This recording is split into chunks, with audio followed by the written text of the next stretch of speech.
Maybe I'll accept the side quest first. See what this is about.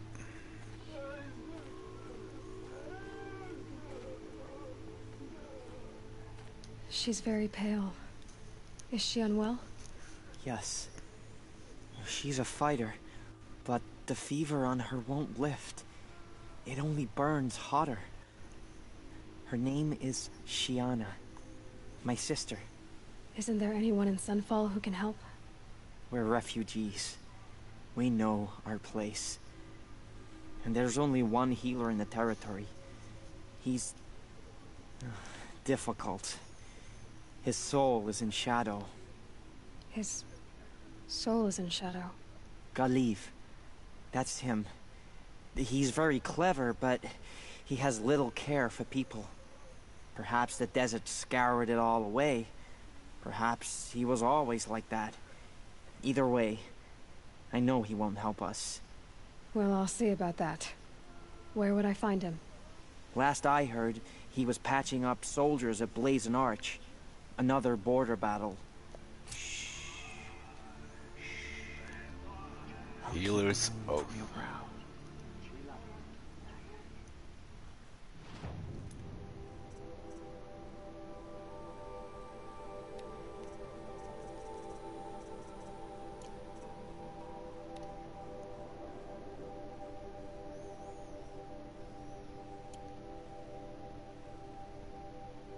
Of course, that's where he is.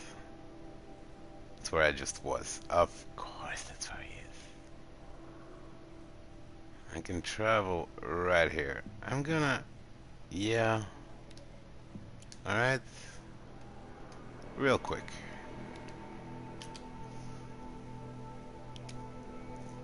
Up, up, and away! Fast travel for the win.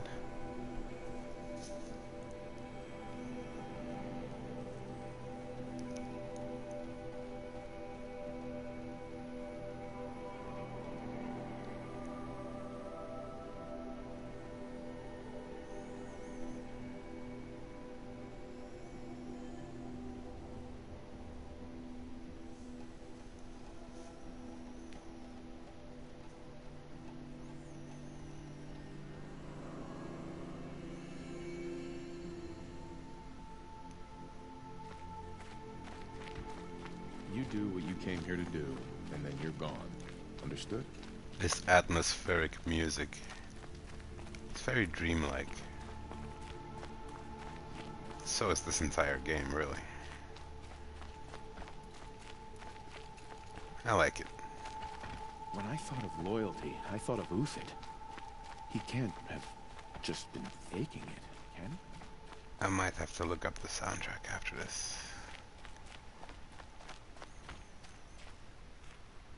Bonjour, Galiv. Are you Galiv? The healer? I had planned to spend the day gazing at the lands of my exile and feeling sorry for myself, but you're not from Sunfall, so this could be interesting. I came from the tent city there. There's a sick girl. Her brother told me about you. The answer is no. What? No, I can't spare the medicine, nor my time to administer it. My resources are already spread thin, thin as the soiled cloths I have to use for dressings. What if I make you? Why not? Why won't you help? Look at it from my perspective. What meager goods I can get must be smuggled in. That's expensive. The behemoth's share goes to the military. Of course, there are the demands of the Citadel. The lion's share. Places I get it. Kestrels are so prone to sticky ends. What's left, that's for the nobles, who can pay well for my services. Look at it from my perspective. A little girl is sick.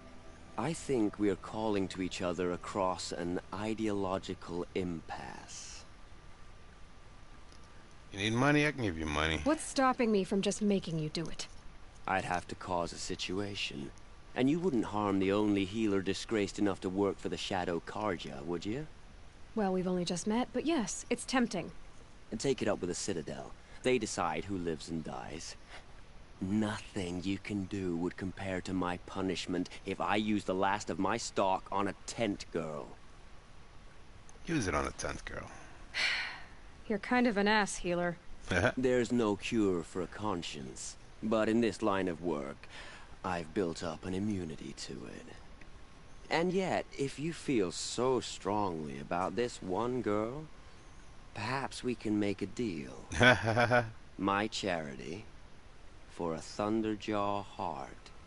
That's not how charity works. Yeah, exactly. It is how deals work. You'd settle my debts. For a while. Those parts aren't exactly easy to come by. As it happens, a Thunderjaw prowls the Valley of Omens, north and west of here. I know it well because they expect me to put its victims back together. Runaways, mostly. If I do this, it's not for you. Oh, I'm not expecting you to do it at all. But I'll be heading back to the Citadel later. You're kind of an ass.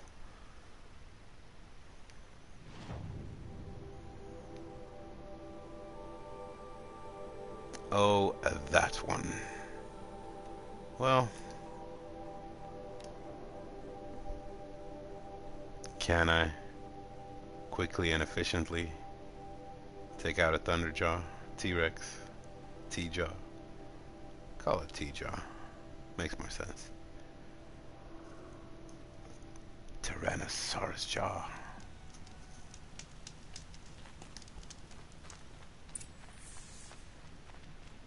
How does one go about that, though? This has to be the place. The Thunderjaw shouldn't be hard to find. Just hope I see it before it sees me. No, well...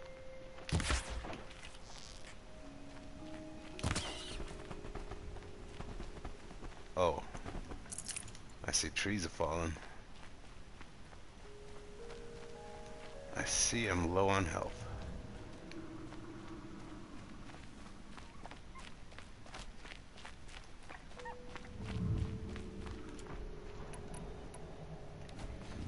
There's only one way to take care of a Thunderjaw, as far as I know.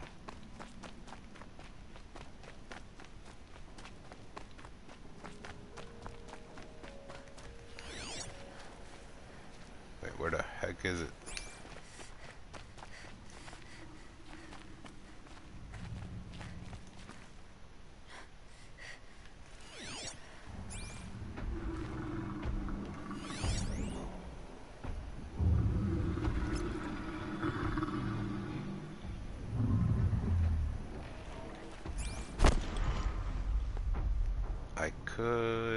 Could I?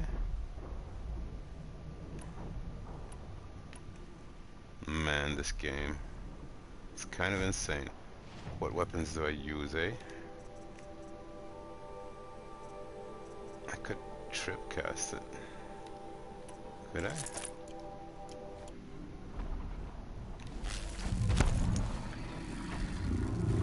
Or...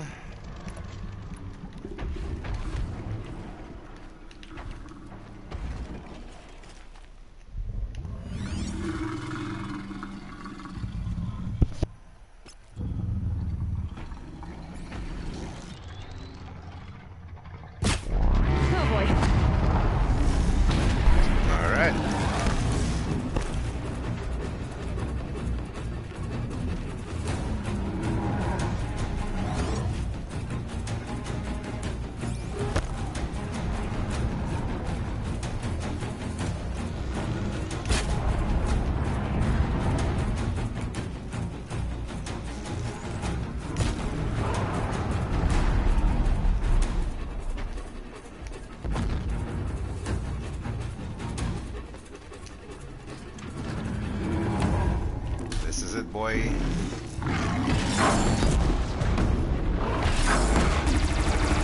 That hurt it.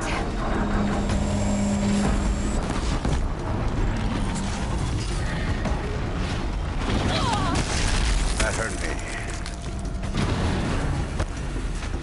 Oh, I can't be doing this.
do I hurt you?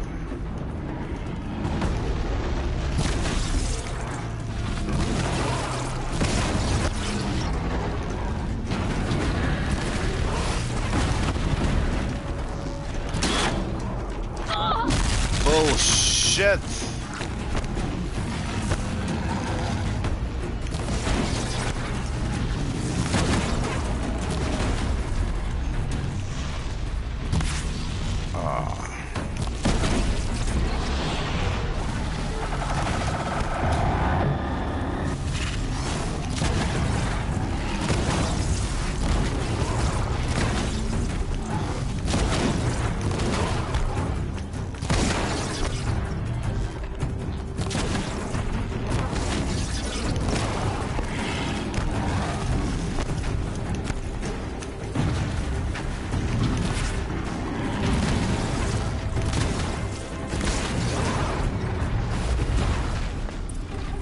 Impossible.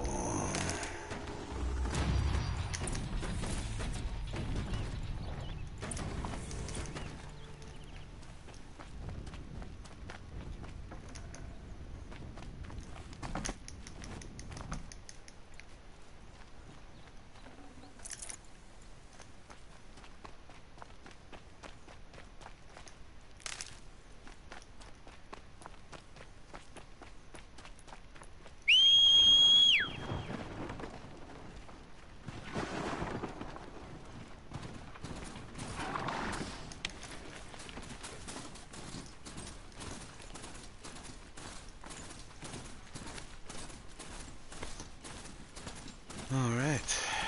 T-Jaw. Dealt with. They are still tough. To me at least.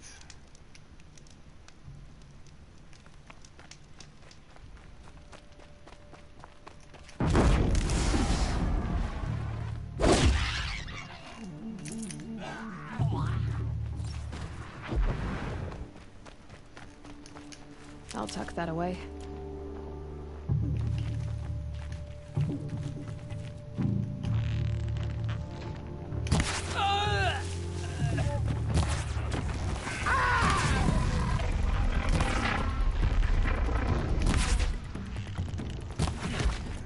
Panther!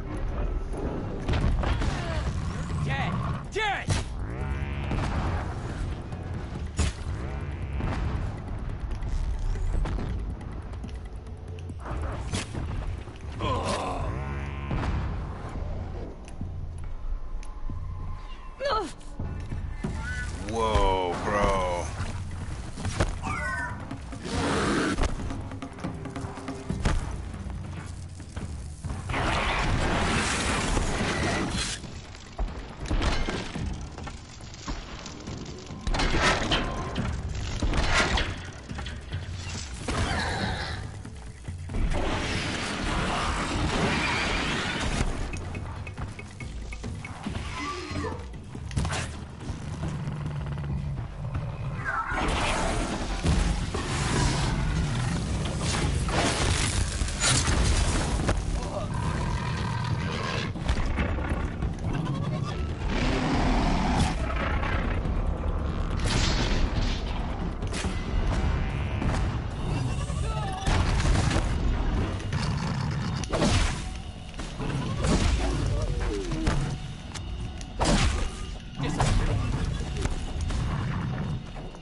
Leave me alone. I would appreciate that. I'd have to ditch something. Would you? Would you have to ditch something?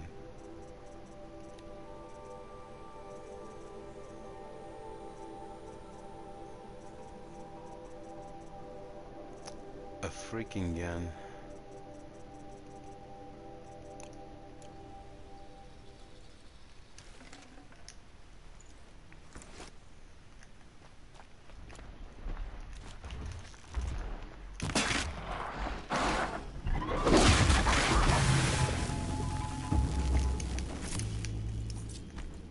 I'd have to kick some ass.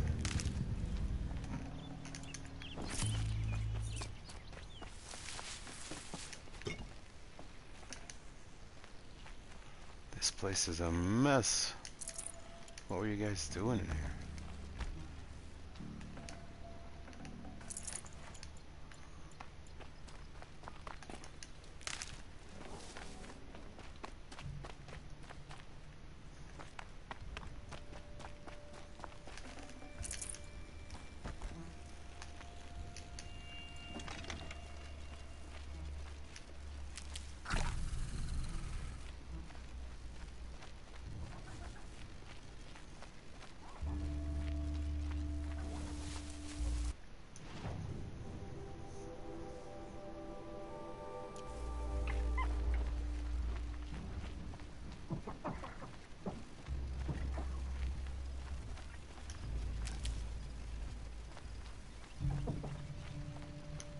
And one of these. I'm just going for a quiet desert walk. Don't worry about me.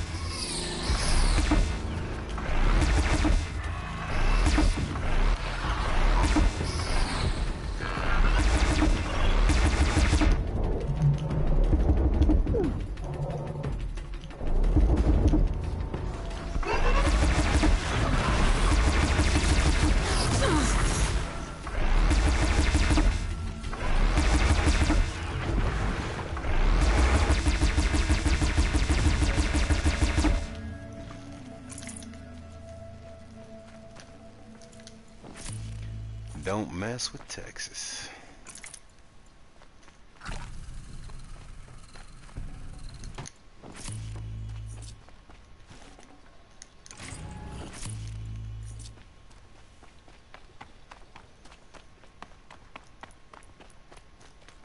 These will keep.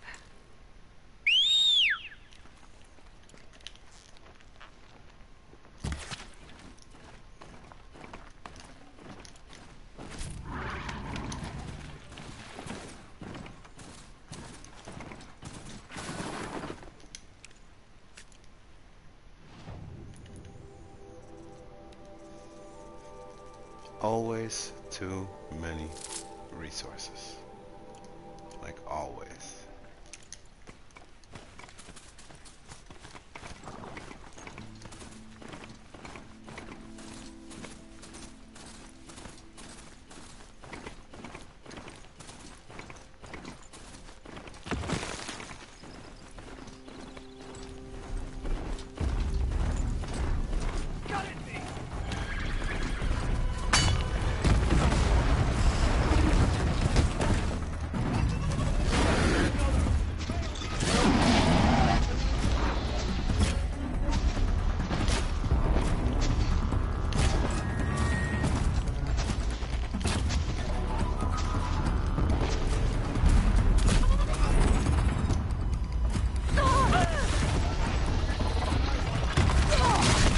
Bro, Seth.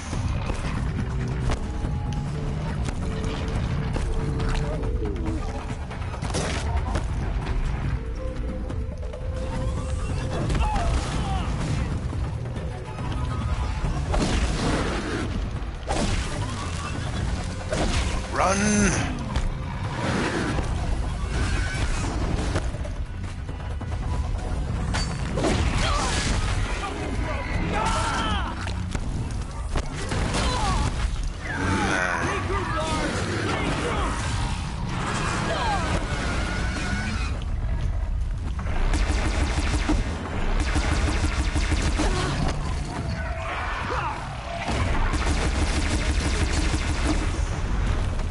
Ugh.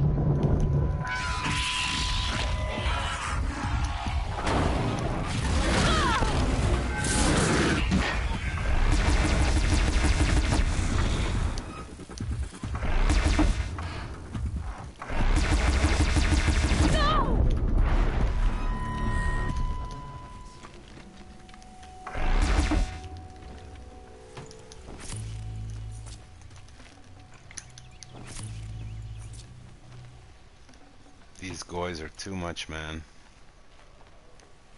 Just for the record. Stay sharp, eyes like a watcher. Back to your business.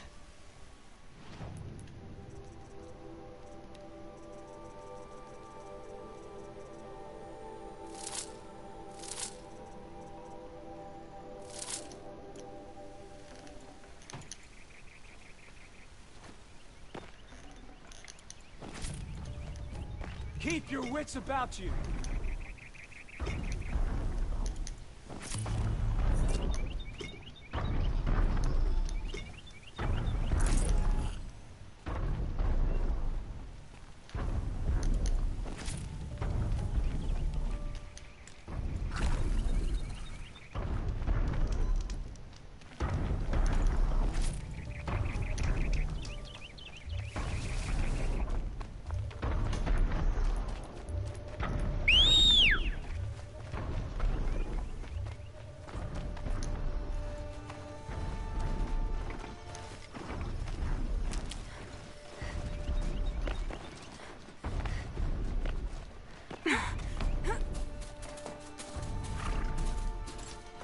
Let's go.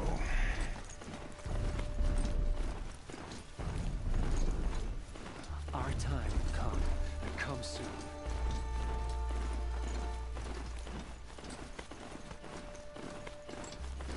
You better save that little girl, or I will kick his ass.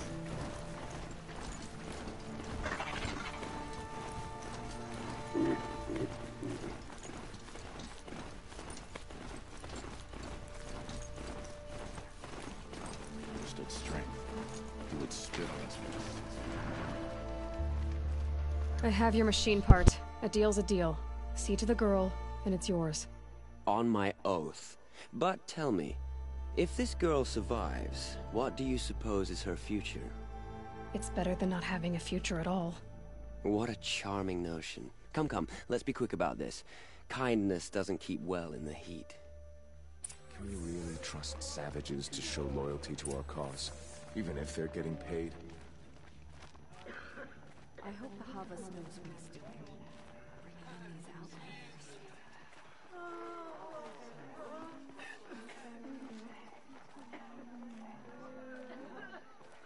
It's you. Hello again. I've brought someone to see your sister. How did you... What did we do to deserve... No, wait. I don't even want to ask, in case a shadow passes over and it's gone. Smart boy. She'll have his full attention, won't she? Once I'm freed of other distractions, yes. She got sick, then died in the night.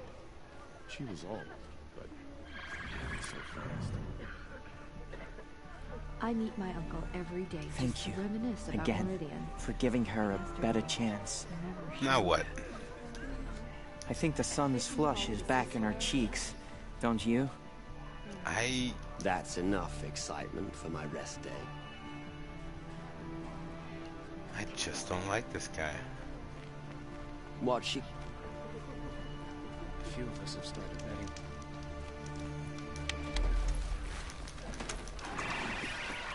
This is Avad's strategy. He'll sit in Meridian. Alright. Now how about this main mission? Is it even possible to feel homesick if your home no longer exists?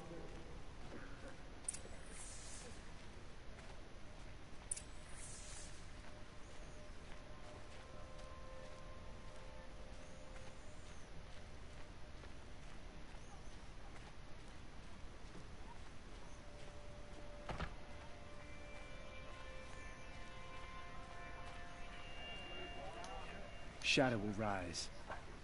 I just wish it'd rise a bit faster. Shadow doesn't rise. The sun rises. Shadow falls. Won't cost you but a shard to look. Shard in your face. Hello. Yeah, it's you though. Have I got a thing to sell you? Do I have a thing to sell you? I suppose I might.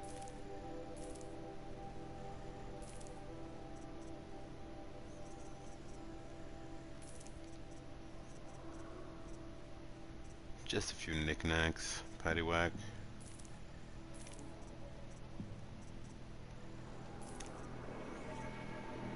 Might sell you a bone.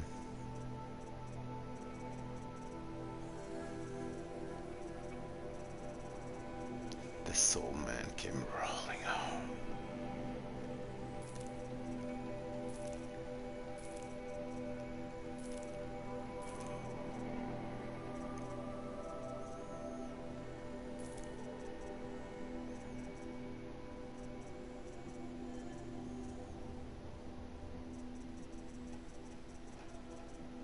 Alright, we good?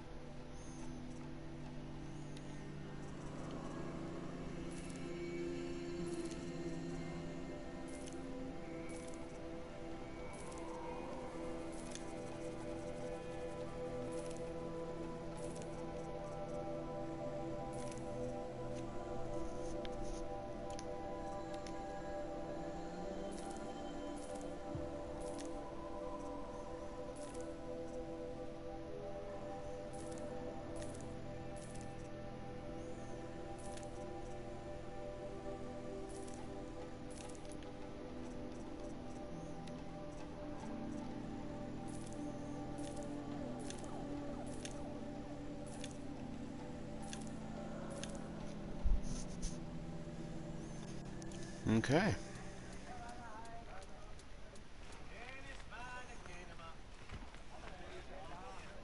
You'll like what I have for sale, I promise. Yeah. I like what you have for sale.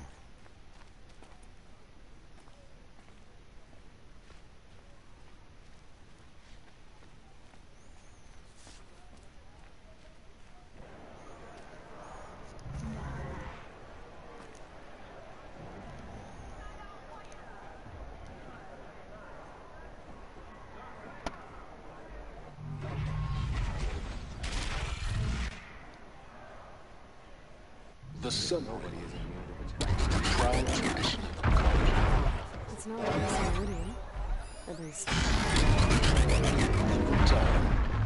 I'm sure that wasn't. I mean, sound settings. Speech is already preferred.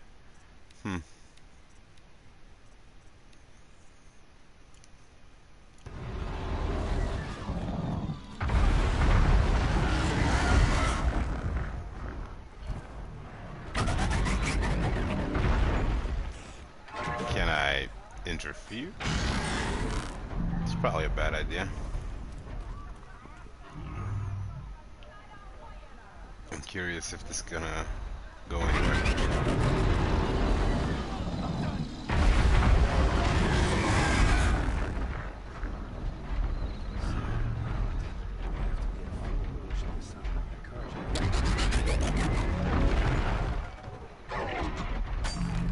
I mean, I don't see the humans winning. Am I done? There they go.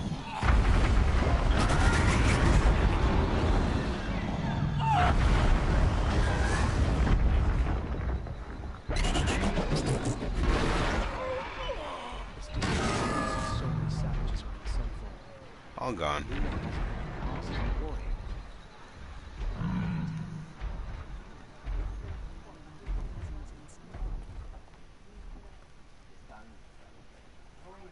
I am the best hunter of my Wirac, and none shall wrest that honor from me. Tomorrow, they said. It's been hundreds of tomorrows, and we're no closer to Meridian. Yeah, well, tomorrow. Now we get to see if your attack on their focus network was entirely successful. What are you talking about? Did I crash the network or not? In theory, all should be well. Everything covered in sweat. I guess nobody is immune to the temptation of Success. Welcome to the Citadel, Aloy.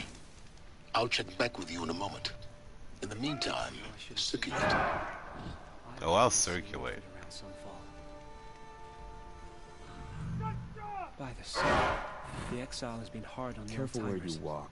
I Each heard step has another been one paid passed for in in the night. blood.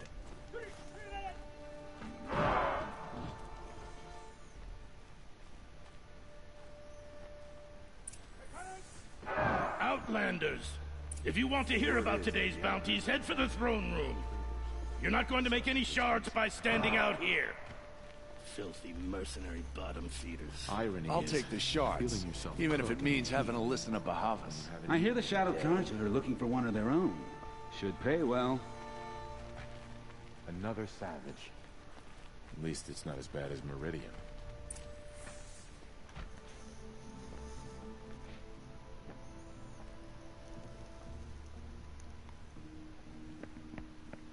By the glory of the sun revealed. That's not a retarded hat. Behold, radiant Edaman, the one true Sun King.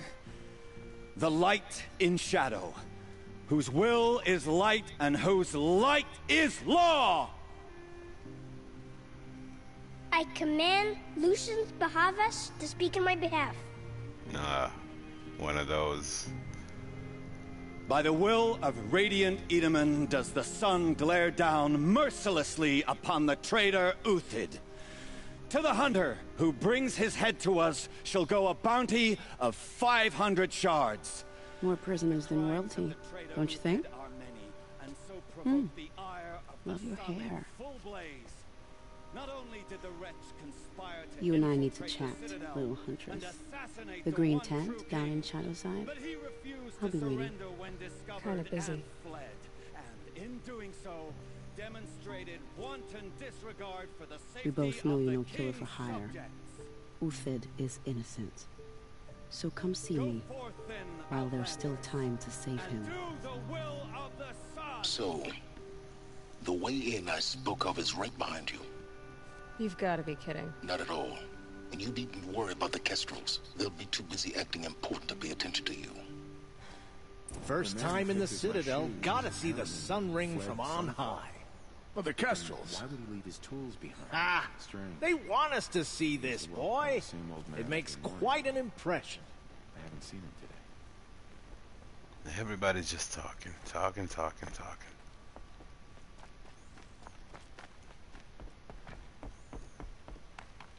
That's where I came from.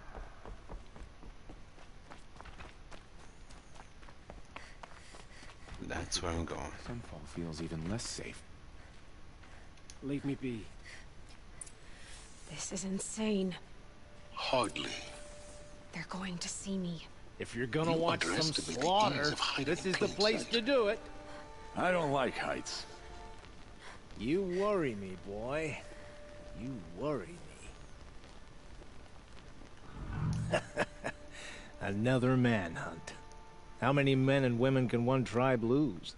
Odin, leader of Odin's marvels. You've a fresh face. When you're less an eye or an ear or two, you'll fit right in. First impressions make the sale, except in this snake pit. They'll take whoever shows up. The balustrade. It's a short drop from there. Pardon? What?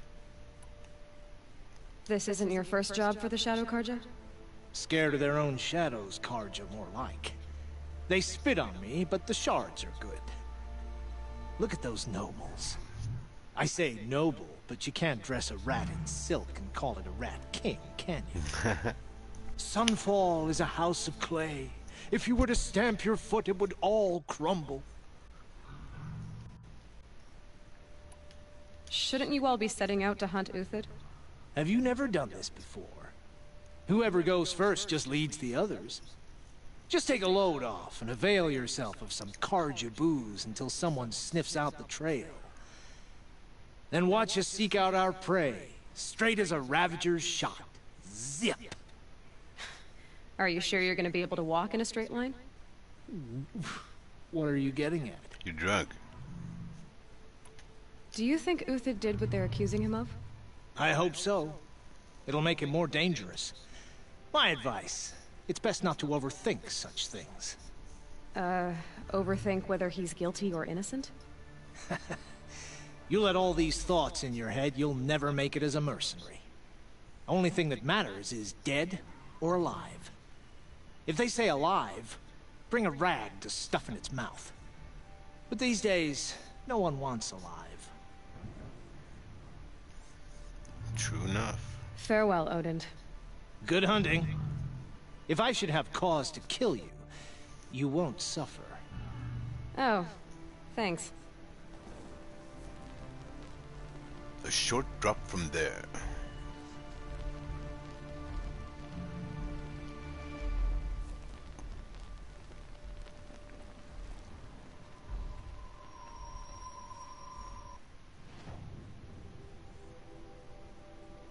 Zero Dawn Project Facility, huh?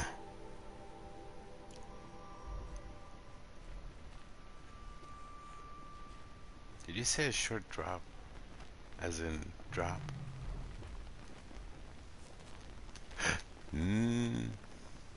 This heat could burn the rust off metal. I probably shouldn't.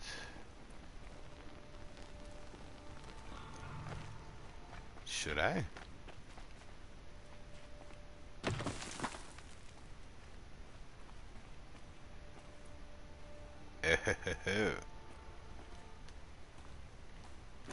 Well, this is insane.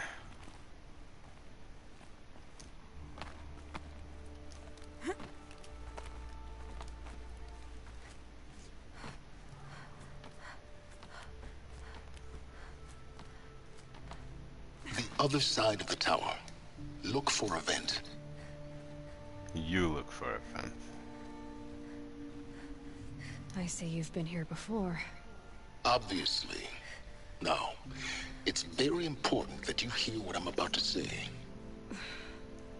I've shown you the way in, but this humble vent marks a point of no return. Before you descend into the depths here, you should be fully committed, equipped, and focused. No distractions. If you have errands to run, do them first or hold your peace. I won't tolerate whining. Is that clear? You'll tolerate what I give you, Silence. I didn't ask you along for the ride. I guess this is it.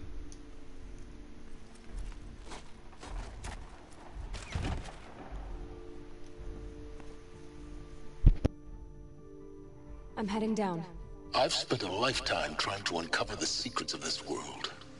Where the machines came from. How the old ones achieved such marvels only to fall into silence and death. A lifetime of failure, as year by year, decade after decade, I hit walls I could not break, doors I could never breach. Hello? Until a Nora huntress marched out of the savage east. And voila, for her, all the deepest secrets of the earth were laid bare. I suspect you will have an easier time with this door than I did years ago. Hold for identiscan.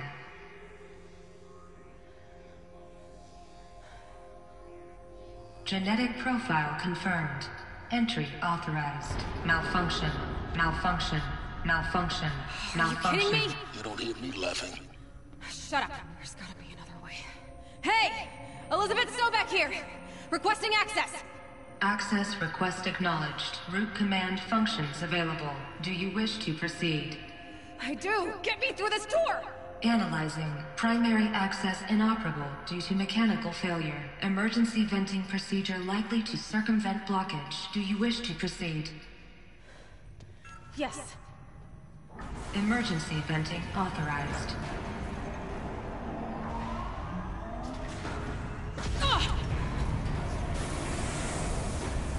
I underestimated you. I think by now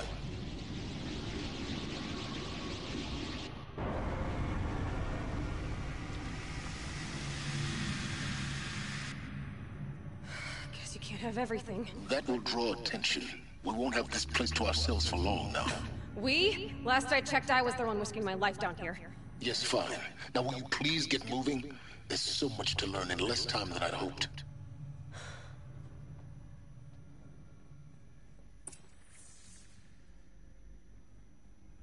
Well, you can't have everything. Where would you put it?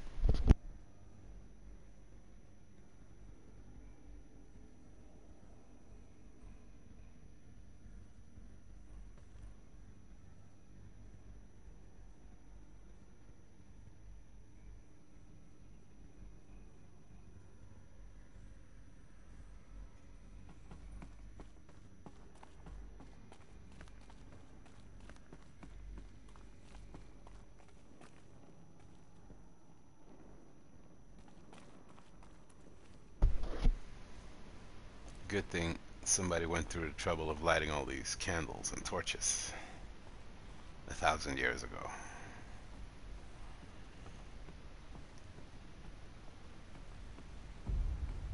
Welcome to Project Zero Dawn. Zero Dawn. We found it. Are you really so surprised? Facility diagnostics detect multiple failures. Attempting repair. So, what was this room? An entrance hall, perhaps. Have a look around. Will do.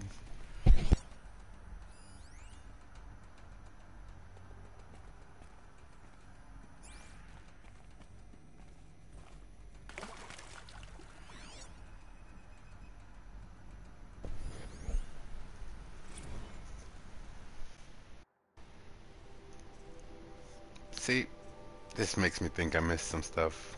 I probably did. From the launch staff to admin, another incident. This morning's unfortunate incident with Dr. Popovich is another example of reception's need for additional support. We appreciate that Zero Dawn is an immensely complicated project, but as the staff who serve on the front line, we're tired of being neglected. As we have already requested, we need human translators, fluent in Polish, for example. Security staff who can subdue enraged embryologists, for example. And dermal sedatives to calm persons who are screaming in Polish while hurling chairs and vases at reception staff, for example. Yes, most of the candidates are reasonably calm and well behaved, but we need help handling the exceptions to that rule. Please respond. Why were people in Polish getting angry and throwing chairs? Why Polish?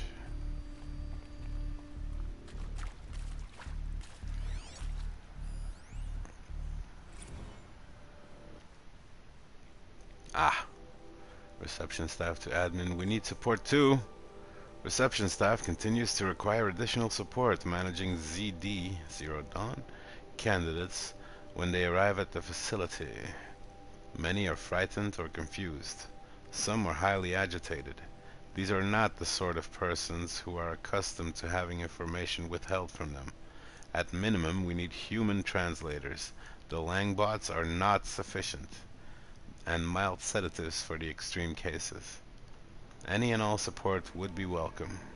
Perhaps you could start by responding to one of these mails? Hint, hint, wink, wink.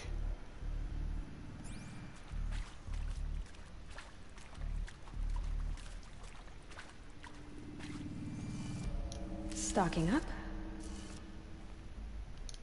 Helpful shroomage.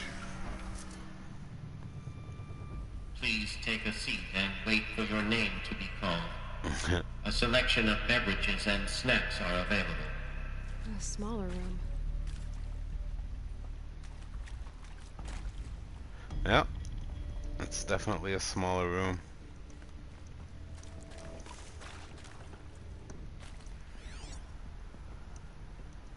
I agree. I concur. This room is not as big as the previous room. Therefore, it must be a smaller room. Room.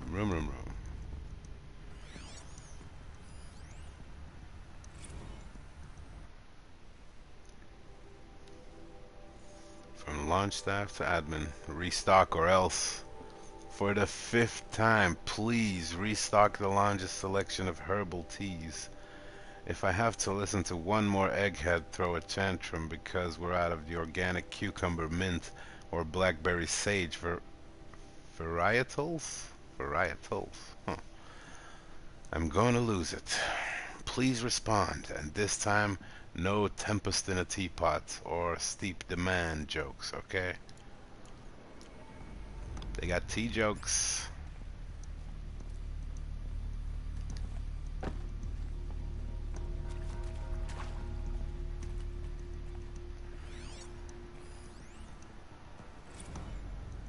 Soundproofing. Would it be possible to improve the soundproofing between VR1 and the lounge area? Most of the candidates stay quiet during the presentation, but the ones who scream or sob can be plainly heard by the candidates waiting their turn in the lounge. Just a thought. Scream or sob, eh? Please proceed into viewing room 1 for an important message regarding VR1. the purpose of your visit. So, VR1 is viewing room 1. Now, why would I be screaming or sobbing in this next room? Let's find out. Oh boy. Viewing. What was this place? A holographic theater. ZD-01 data intact. Initiating playback. Welcome to Project Zero Dawn. I am General Harris, Chairman of the Joint Chiefs of Staff of the United States of America. I'm sure you've heard the rumors that Zero Dawn is a top-secret super-weapons program, the technological miracle that will save us from the Pharaoh Plague, if Operation Enduring Victory can hold off the robots long enough. The reason I'm sure you've heard the rumors is that I'm the one who spread them, and they are all lies. Zero Dawn is not a super-weapons program, and it will not save us. Nothing will save us. And here's why. By the time the glitch was noticed, it was already too late. Nothing could stop the Pharaoh Plague. Nothing can. Its robots will continue to replicate and devour the biosphere. Life on Earth will be destroyed. Our planet reduced to a barren sphere. Global extinction is inevitable. No matter how many we kill, the robots just keep exponentially making more. If we had their deactivation codes, we could shut them all down. The entire swarm. But since their cryptographic protocols use polyphasic entangled waveforms, cracking a code set would take half a century. At best, we've got 16 months. Not exactly what you'd call a survival option. The destruction of a biosphere is not the sort of apocalypse you can wait out in a fallout shelter or a space station. There will be no Earth left to reclaim. Just a lifeless, toxic rock with several million Pharaoh robots on it, hibernating.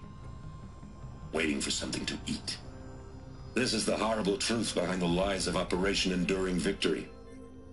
My lies. Lies designed to inspire millions of innocents to sacrifice themselves in battle. Why? One reason.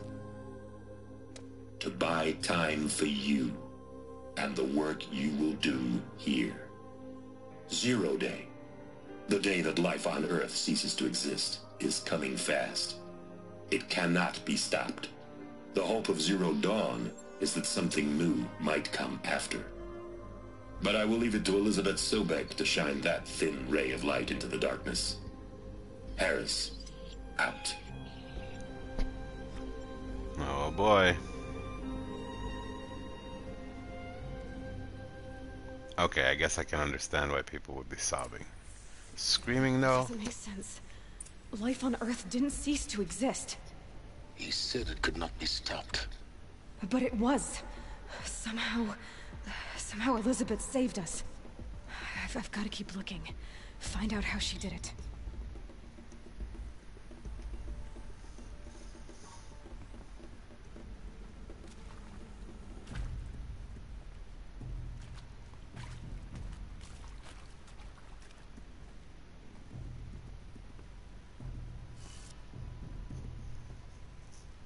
So, place your bets. Cloning or robotics?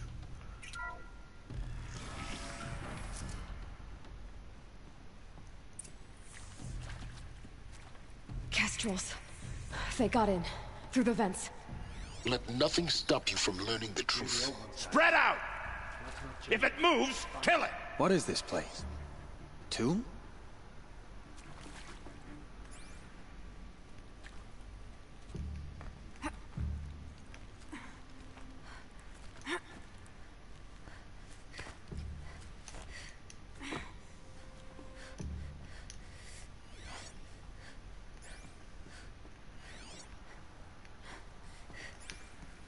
Death from above. Cold. Place feels warm.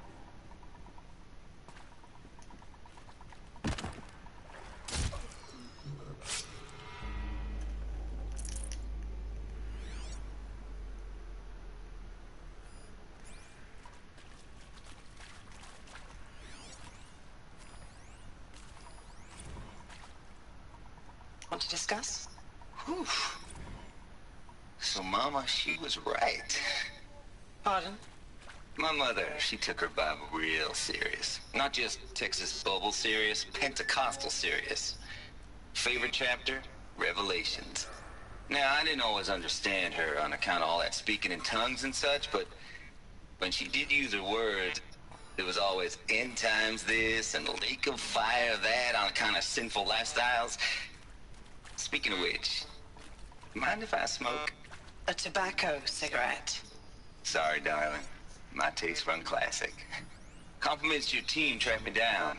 Been a price on my head 18 months now. Sterling Malkeith was me, don't mind admitting. Been plenty of snakesters chasing the bounty, too.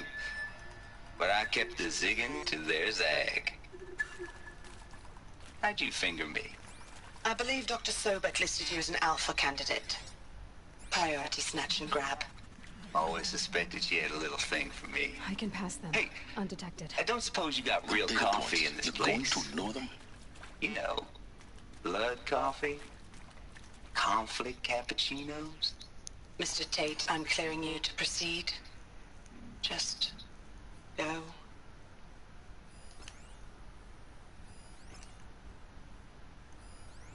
Who is Mr. Tate? Want to discuss? Whew.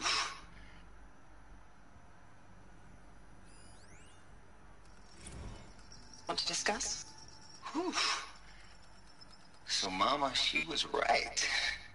Pardon? My mother, she took her Bible real serious. Not just Texas Bible serious, Pentecostal serious. Favorite chapter? Revelations. Now, I didn't always understand her on account of all that. Want to discuss? Whew. So Mama, she was right. It is accurate, yes. So these mechanical monstrosities, they don't just kill people. They feed off them? Not just people, all organic matter. Every living thing dissolved into nutrients.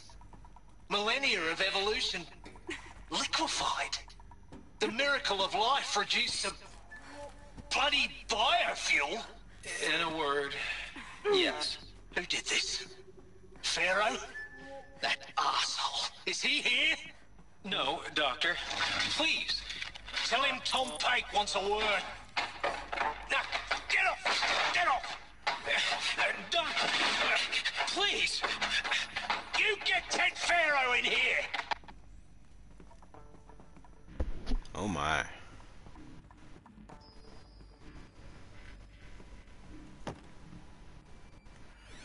The whole robot biofuel thing is real, by the way.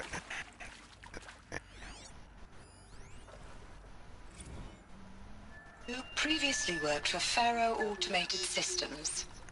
On the chariot line self-replication routines. I came here thinking this was a rendition. When your people took me, I thought, about time. I've been trying to...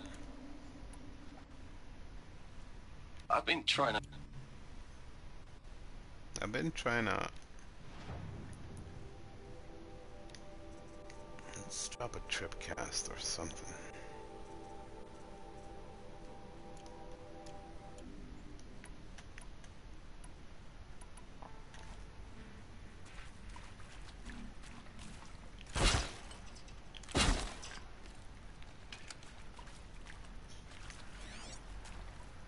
Oh boy.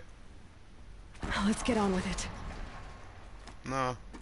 Let's give it a minute.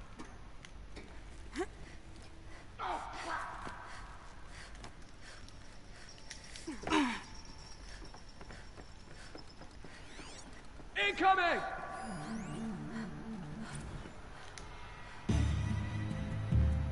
There is some mistake. I don't understand why I was brought here. Why would you show me these things? I know that there's already a lot to take in. In the waiting area, Alexandria, I was seated with a Nobel laureate in biophysics and a monk, I think. He spoke neither English nor Mandarin. It is very strange. And General Harris? What was he talking about? The robot swarm? The Pharaoh plague? I understand it is terrible. But it really cannot be stopped? Why tell us this? There are people in Shanghai, my friends, my family. They have joined Operation Enduring Victory already. It is for nothing? We will all die? We're going to be able to answer some of these questions. I just want to know why I am here. It doesn't make sense to me. You were brought here because of your skill set. No, that can't be right. I am an art historian. I know Dutch masters, Japanese calligraphy, Gerhard Richter. What does that matter now?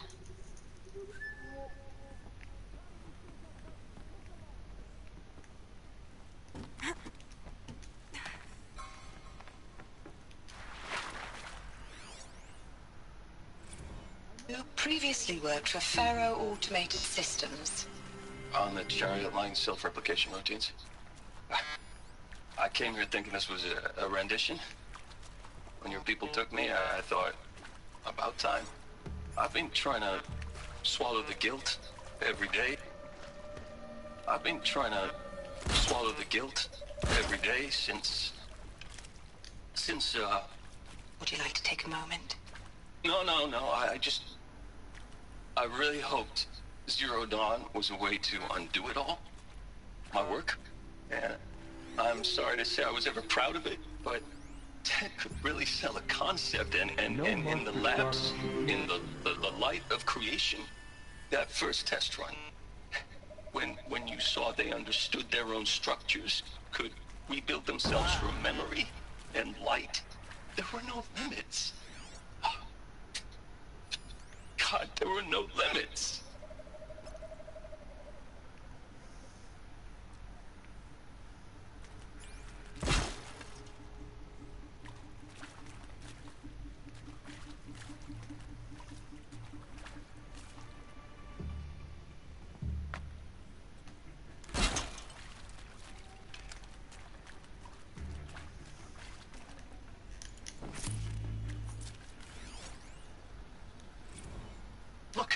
Let's cut the mystery. You're building a colony ship. It's obvious. And it's not gonna fly. I mean, literally. Remember the Odyssey? That multinational heap of space junk that's been in graveyard orbit since 57? The data points, what did they contain?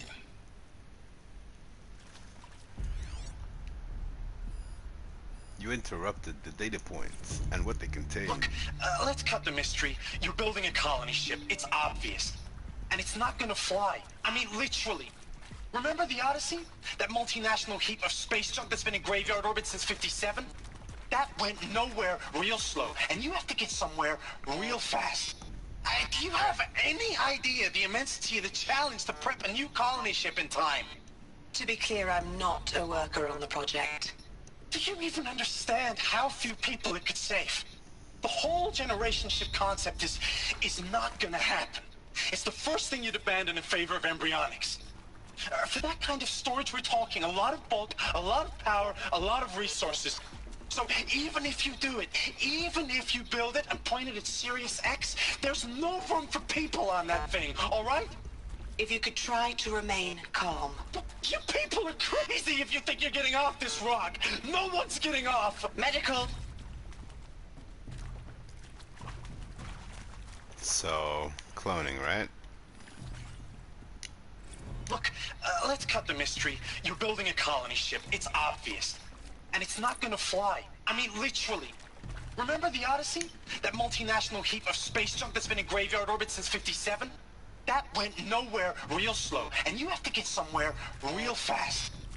Do you have any idea the immensity of the challenge to prep a new colony ship in time? To be clear, I'm not a worker on the project. Do you even understand how few people it could save? The whole generation ship concept is not gonna happen. It's the first thing you'd abandon in favor of embryonics. For that kind of storage, we're talking a lot of bulk, a lot of power, a lot of resources. So even if you do it, even if you build it and point it at Sirius X, there's no room for people on that thing, all right? If you could try to remain calm. You people are crazy if you think you're getting off this rock. No one's getting off. Medical. Generation ship. Embryonics. I'm sure you now understand the urgency of why we brought you here, Ms. Okilo. Information. Captain Okilo, are you trying to thank me for not resisting? I believe we couldn't negotiate a diplomatic solution. When it came to my country's lithium, it was always a swarm that would be sent to negotiate. Metallurgic International, U.S. Robot Command. The markings changed, but the robots were the same. You have had considerable experience in human-robot conflict. Yes, and I've got the prosthetic limbs to show it. Yet I continue to face this horror, even though the challenge was great. Cyber warfare. I thought Zero Dawn would be a Manhattan project to generate the deactivation codes. With the resources I had, I estimated code breaking to be a hopeless endeavor. I was almost looking forward to being proved wrong. Unfortunately, your estimation was correct. As your General Harris said. So then, you did not bring me here to commiserate. What is left?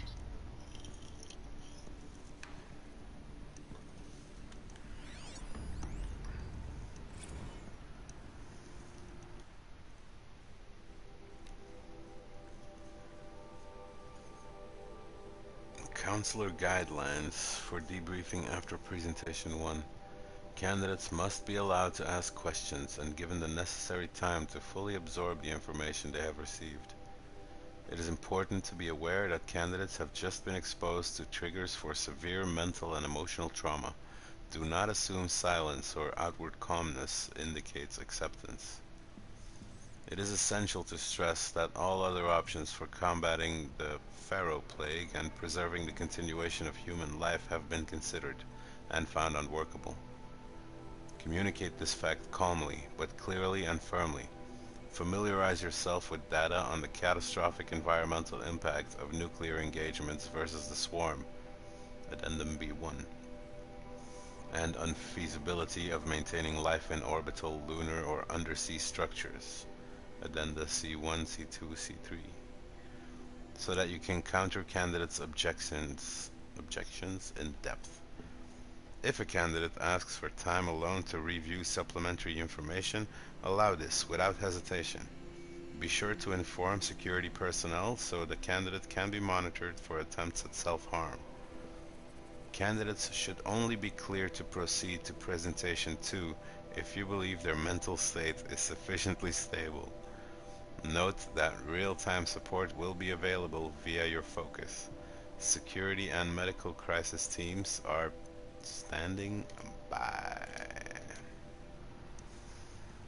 This is insane. PhD Environmental Reclamation. With Suzanne Alpert, environmental scientist. Doctor? I'm sorry, I wasn't, Just stating your name. What were you thinking about, Doctor? Nothing the General said, not really. I was on the Syzygy East Response Team in 2051, just after the second earthquake compromised the reactor. I still dream about it, after all these years. The red zone spreading on the imaging, slowly, so slowly, like a hand opening its fingers. Your involvement in that event is why you were asked for by name.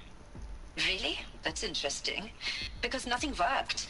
Nothing could grow there again. It was a catastrophic failure. But the red zone is a blip compared to global-scale biomass reduction. The biosphere and hydrosphere will collapse, render the Earth uninhabitable long before the robots finish us. Enduring victory can't buy time against that. So, you'd better show me what Zero Dawn really is. Man, I'm so curious. Who previously worked for Pharaoh Automated Systems. On the...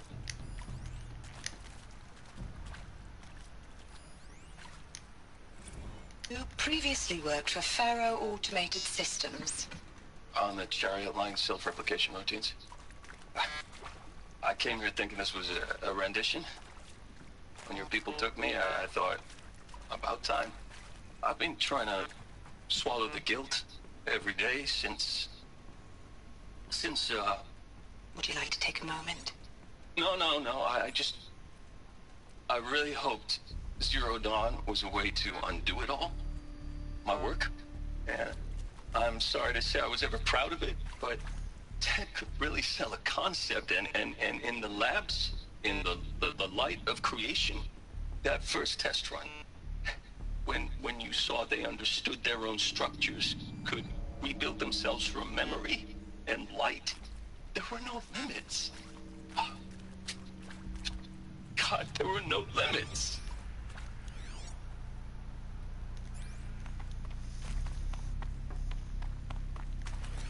Severely traumatized.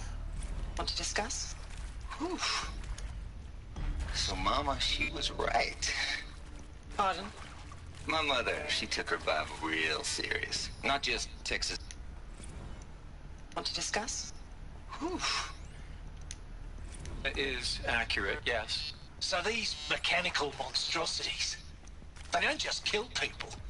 They feed off them? Not just people. All organic matter. Every living thing dissolved into nutrients. Millennia of evolution liquefied. The miracle of life reduced to bloody biofuel. In a word, yes. Who did this? Pharaoh? That arsehole. Is he here? No, Doctor. Please, tell him Tom Pike wants a word. Now, get off! Get off! Data intact. Initiating playback. Please! Elizabeth Sobek. You've heard the bad news, and it's all true. The Pharaoh Plague is devouring the biosphere. Life itself will cease to exist. But does that have to be the end? What if we could give life a future? What if we could build a kind of seed from which, on a dead planet, life could blossom anew? This is the aim, the hope, of Project Zero Dawn. To create a super-intelligent, fully automated terraforming system and bring life back from lifelessness. What would such a system require? At its core, it would need a true AI, fully capable of making the trillions of decisions necessary to reconstitute the biosphere. An immortal guardian, devoted to the reflourishing of life. We call it Gaia. Mother Nature as an AI. But that's just the core of the system. She will need to be surrounded and empowered by a comprehensive suite of subordinate functions. Think of them as extensions of Gaia's mind, each dedicated to a specific purpose. Now, these aren't AIs, but make no mistake, each presents an engineering challenge more profound than anything the human species has ever before attempted. Hardware that preserves and then gestates the billions of seeds and embryos from which life will be reborn. The construction of underground facilities to hold it all. And that's just the start. We don't have to build the entire system. The beauty of a fully automated terraforming system is that it can build itself. Now, over the days to come, you'll learn how all these functions, all these pieces that you'll be working on, fit together. How we'll race the clock to execute our harvest initiatives, write the software, build the tech and the facilities. How we'll lock it down and seal it up before the inevitable occurs. But even more important, you'll know how it doesn't end here. How Gaia will generate those deactivation codes General Harris talked about, and build the transmission arrays to broadcast them, shutting down the Pharaoh robots for good.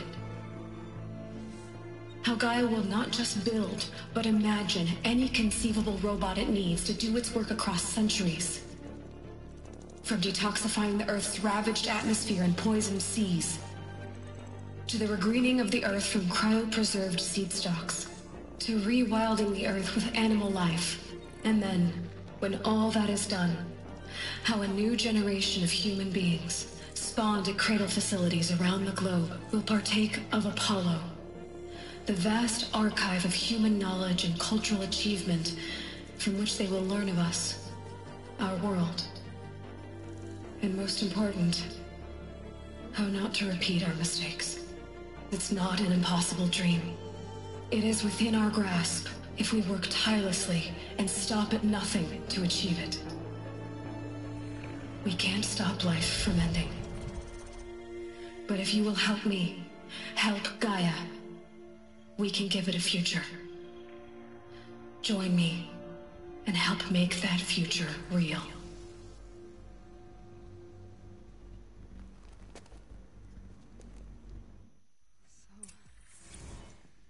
The whole Earth destroyed, but then remade? Yes. By a machine. A machine of creation. Elizabeth did this. For life, for us. But why Hades then? If it was part of Gaia, how did it end up in the wreckage of a Pharaoh robot? And why does it want to kill me? And Apollo, the Archive of Knowledge, what happened to that? I'm as confused as you are. Maybe the answers lie ahead. Or maybe they don't.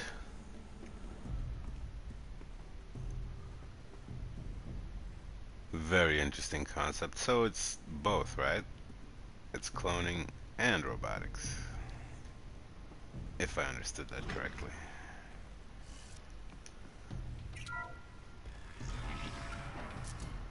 The Gaia bot created all the robots that it would need to make the Earth viable for life of the cloned humans.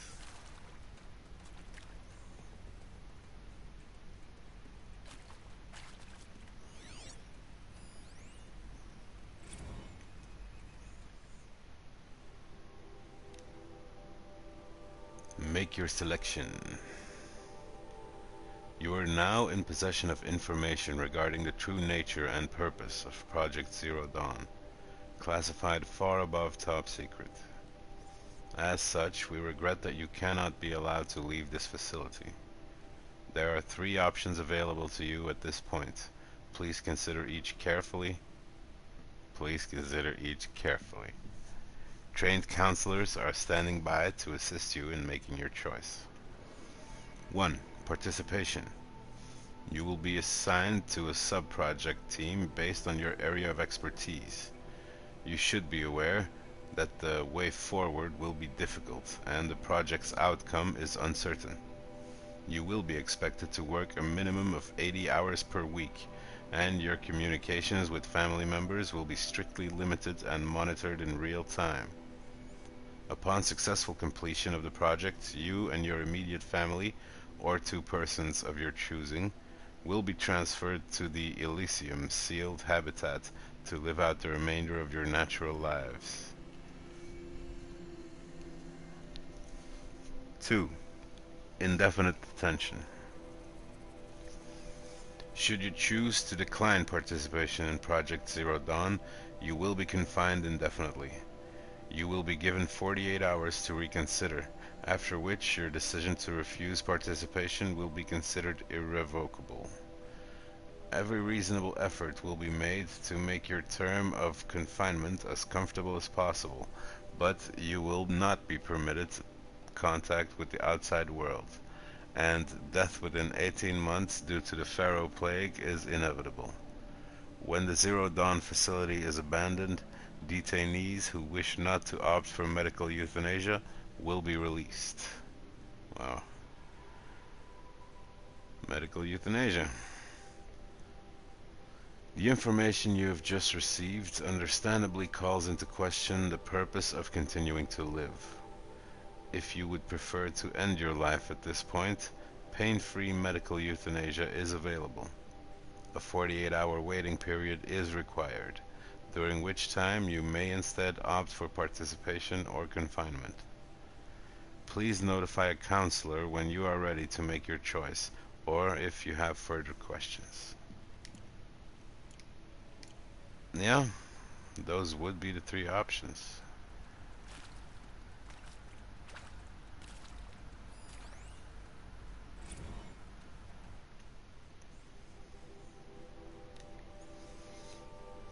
Counselor Guidelines 2 for debriefing after presentation 2. It is vitally important that candidates choose to participate in Project Zero Dawn voluntarily and knowingly, without additional coercion and without value judgment on the part of the counselor. Confirm for candidates that they were selected due to their skill sets and accomplishments. Emphasize that their dedicated participation in Zero Dawn will increase the project's chances of success. Frame participation in Zero Dawn as an opportunity to respond actively in the face of an overwhelming threat. Candidates may question the fairness of their selection. Validate such objections as normal, even admirable responses. Emphasize the value of candidates' expertise to the future, not just of humanity, but terrestrial life as a whole. Likewise, candidates may balk at the morality of extending their lifespans and those of loved ones beyond 0 day. Validate their hesitation. Acknowledge that while the reward of Elysium is not fair, it will be earned. If possible, redirect their ethical misgivings towards greater commitment to the project. When candidates challenge the plausibility of Zero Dawn, permit them to review Dr. Sobek's presentation as many times as they wish, and allow access to supplemental articles G01 through P20. Allow them to suspend the interview to fully process this documentation. A significant minority of candidates will elect for medical euthanasia. It is important to receive this decision kindly and without judgment.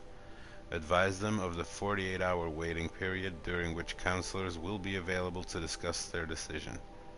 Emphasize that euthanasia will not occur without repeated consent when the procedure is scheduled to take place. No one will be euthanized against her or his will. They put her first. That's interesting. Candidates who elect indefinite detention must be informed that they have 48 hours to reverse their decision, after which the decision will be considered irrevocable. Irrevocable.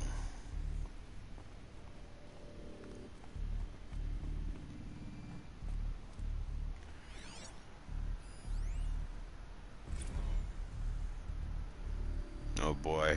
Of course I'll do it. To be given the opportunity to rebuild what the damage that I don't feel worthy of it, but I will do it, absolutely. I want to stress that this was never about your culpability. It is to me. Dr. Sobek, Margot, they were smart to get out of Pharaoh when they did, but not one of us took it as a warning sign. It just told ourselves they weren't cut out for the BTRI cabals. That's the better than rapid innovation. A better at competing, better than the next guy, a better killing machine. It's just amazing how a century and a half of science fiction did nothing to swerve our species from the path of doom. I mean, I'm done with that life. I mean, I will work hard, twice as hard to earn this, for my family to have a place in Elysium. I never thought that there could be atonement.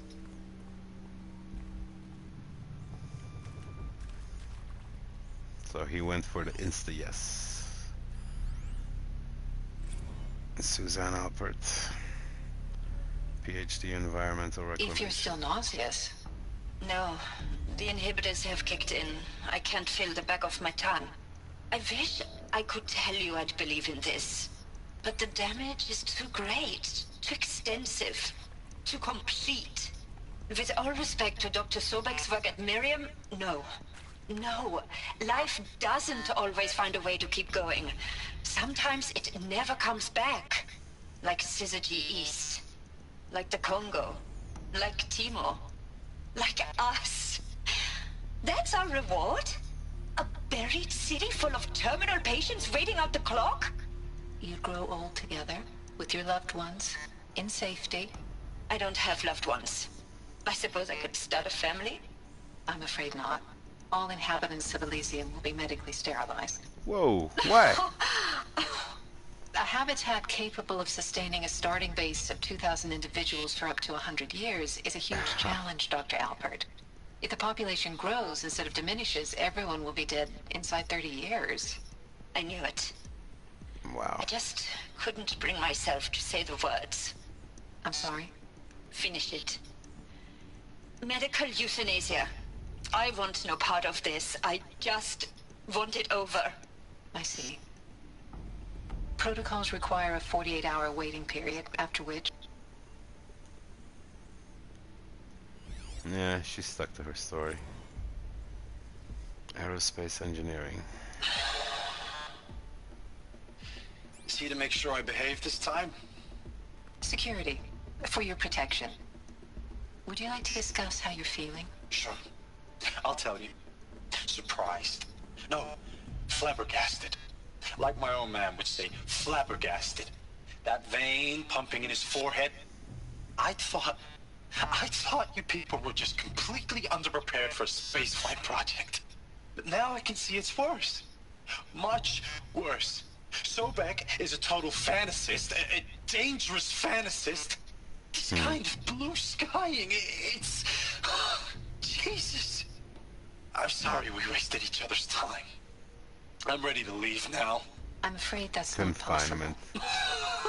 Everything you're talking about here isn't possible. I recommend you read the documents regarding your options. I've seen enough. I'm getting out of here.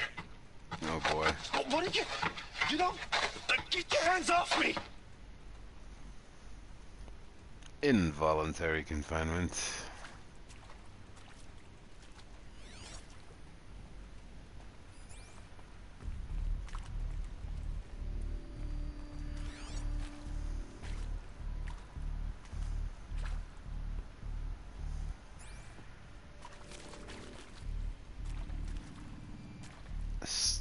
Stranded shackles? The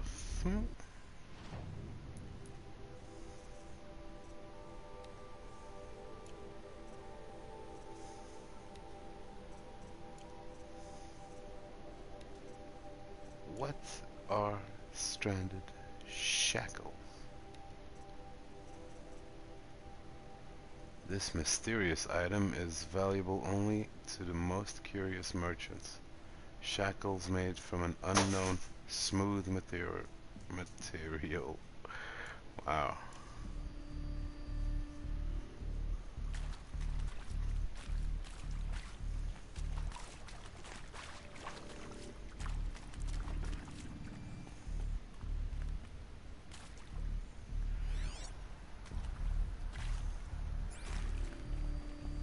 I thought there was one more data point in here.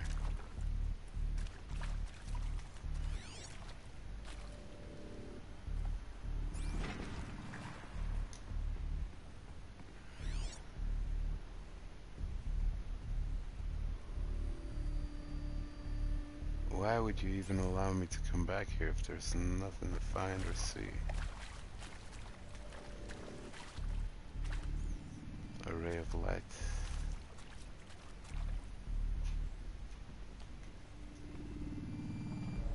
Coming from nowhere.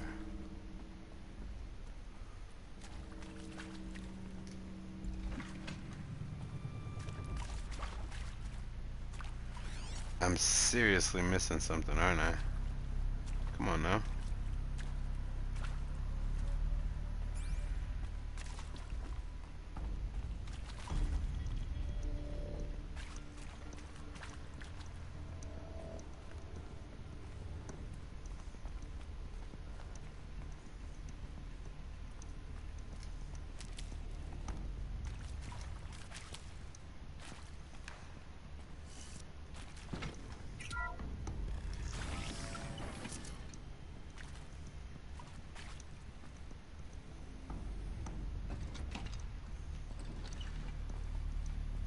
Intruder! Get her! Come on, then. Whatever you do, don't die now.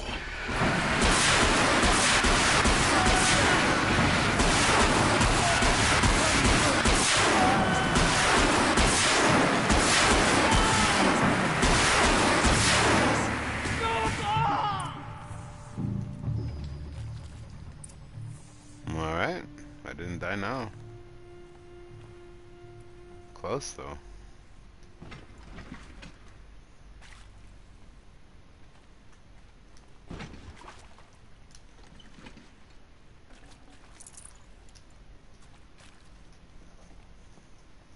My turn. Oh boy. Okay. Yup. Yup.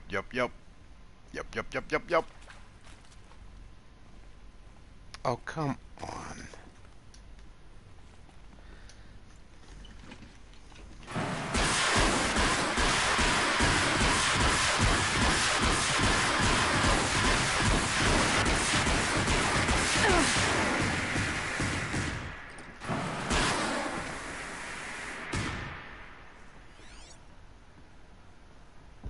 The Fire Striker.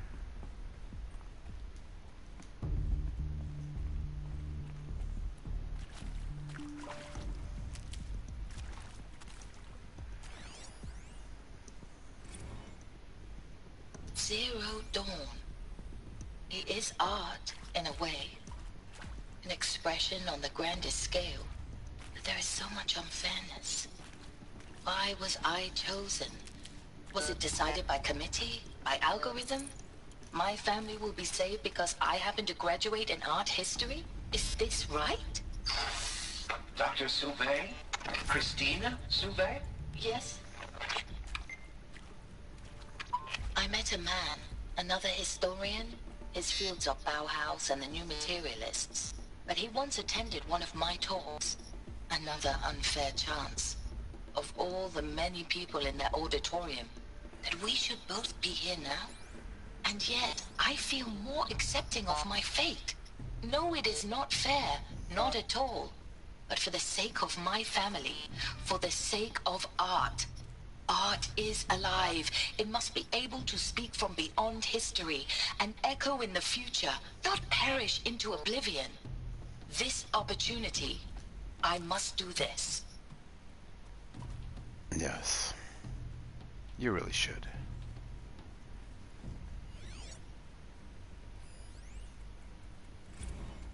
Tom Peck. I hashed it out with them, what the point of Artemis was. I made it clear I wasn't on board for a global zoo. We haven't exactly proved ourselves to be great custodians in the past few thousand years. So the idea of a reconstituted biosphere, well, it's horrifying, isn't it? A complete horror show. We have no right to take a best guess at this stuff. But the alternative? Nothingness. For there to have been all this and then nothing. And with Charles Ronson running the show, I respect him. He's got a passion to him. He's hot-blooded. So I said I'll do it. I'll put my all into this, literally. When the project is done, I'll take the medical option, thank you. Counselor said I might change my mind. I told him that he didn't know me very well then. For life's sake, I'll do the dirty work. But I want no part of this pathetic, attenuated future on offer. I'm an outdoors man. Never did like the feel of solid-state lighting on my skin. And a wee bit of a claustrophobe anyway. So, combination. He's gonna work on the project and then kill himself. Travis Tate. Now, those lame FBI black hats at Mockingbird back in the day, I enjoyed schooling them. But maybe I went in too hard on this poor counselor. She was cute, and just going down a checklist after all. Couldn't expect her to see how ridiculous Zero D's ambitions are. God's own budget thrown at a kid playing with a hologram sculptor? Palms up, honey. I'm just calling it like it is. Hey, look, Mom, I'm making nature. Now, if nature is so important, why not let nature take its course? Alright. Extinction? That's natural. Zero Dawn? No, ma'am. That ain't. Heck, it's so unnatural to be called an abomination back home, and you know it. That's why you're hiding it. Meanwhile, my little honey of a counselor, she's munching the inside of her cheek. Bad habit. She chewed one of her nails, too. Just one. Not your day, was it, little sweet pea? Saw her quota slipping away. Said, I assume you intend to decline the assignment, Mr. Tate. You kidding me? 18 months hard labor in exchange for 30 years lounging around Elysium watching porn? Sign me up. There will be no porn in Elysium.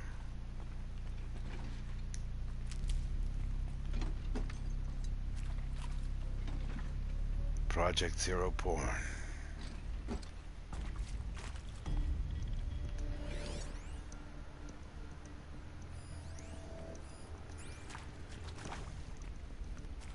Here we go.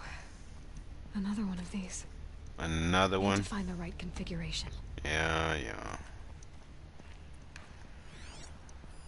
Hey, I'm done with Brett's incompetence, okay? Somehow, he managed to install an H-emitter node backwards. Everything's in reverse. I don't get paid to clean up Brett's messes. If you want it fixed, send him up to storage for a new emitter, not me. Parker out. Hey, I'm done with Brett's incompetence, okay? Somehow, he managed to install an H-emitter node backwards. Everything's in reverse. I don't get paid to clean up Brett's messes. If you want it fixed, send him up to storage for a new emitter, not me. Parker out.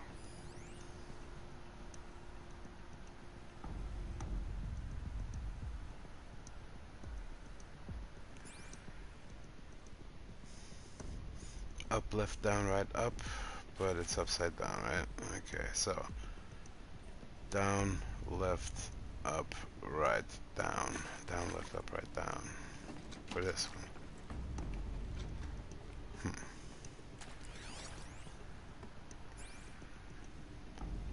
Left, up, left, down, right.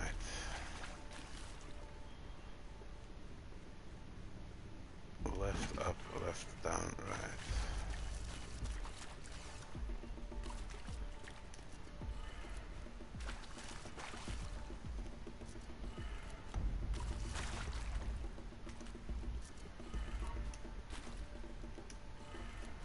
Done. I should check the door nearby. Should you? Now what about this one?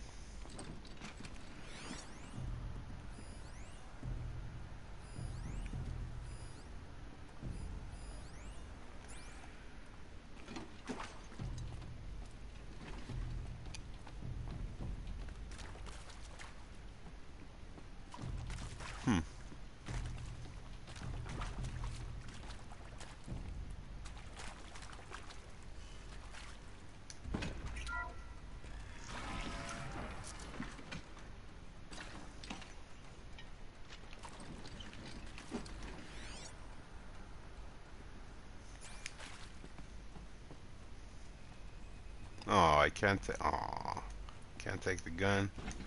I was so careful with it. Alright.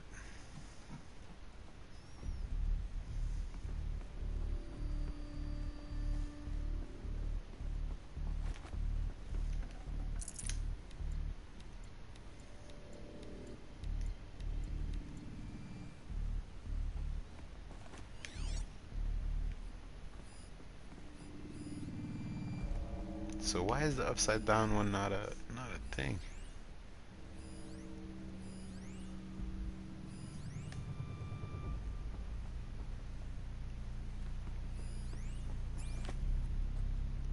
Or is it? Found one. Looks intact. Got it.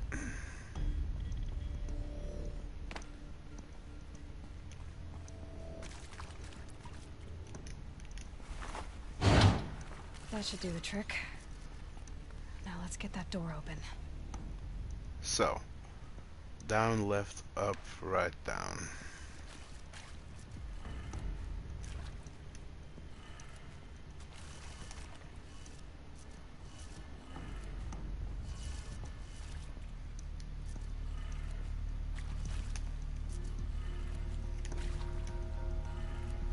That did it.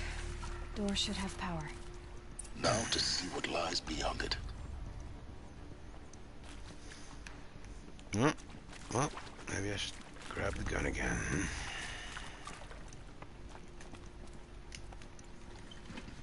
For some reason, these noobs are able to enter these halls when the doors are still locked. So I assume there will be one or two more.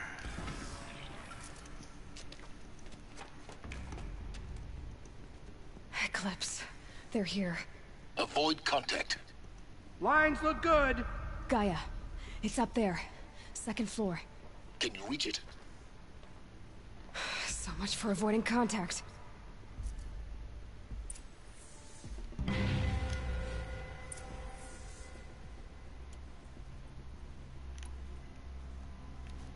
I mean, should we bomb them?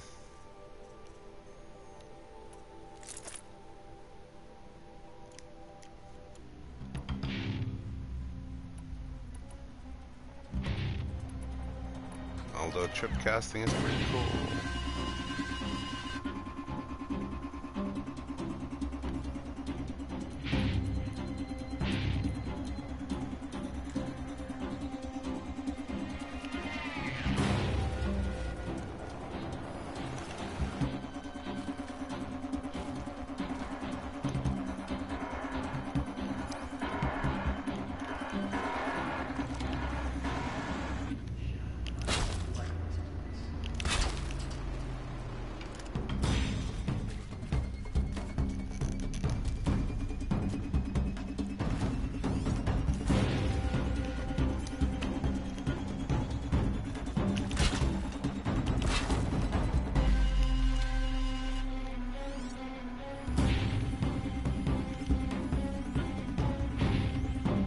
The upper hand.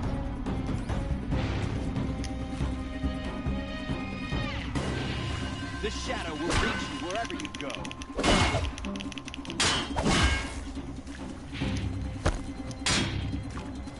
Night comes.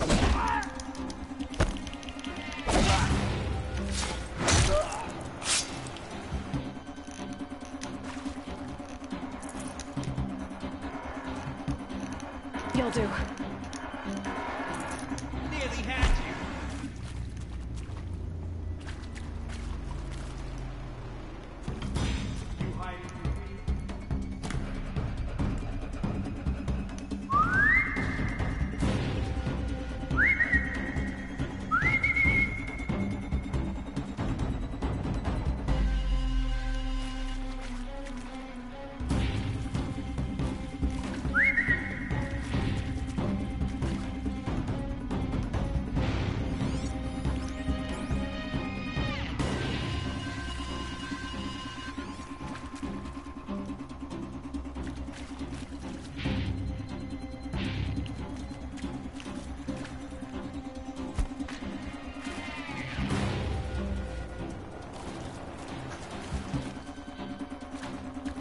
Come on, man. The search. I got it. Just running the thing. Thank you.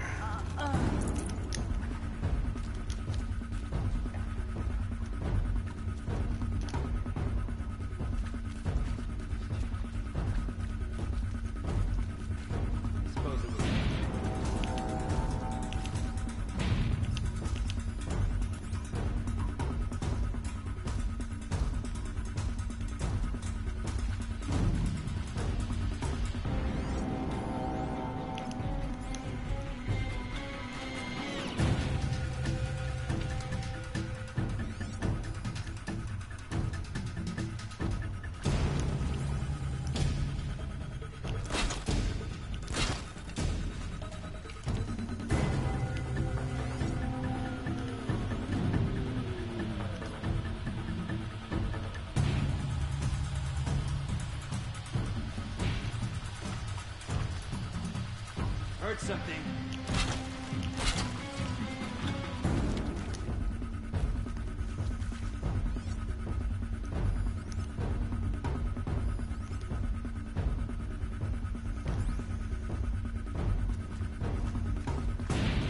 out of the shadows! Still sniffing around.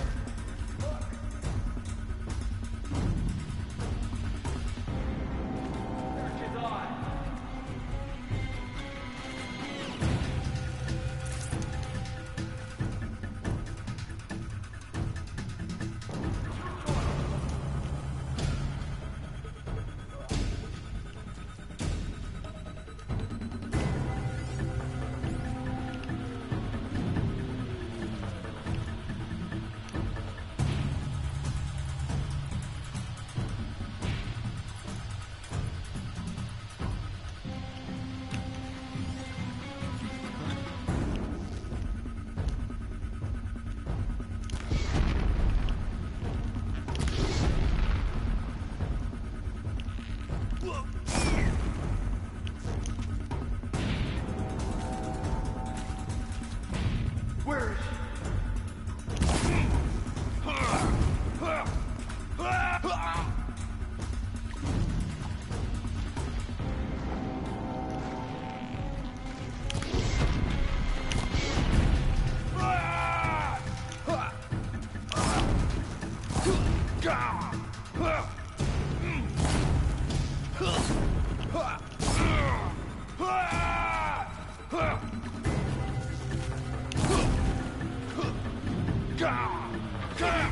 Oh, whoa, whoa. That's the last of them. Alert. H-lock structural failure. Or not. on me?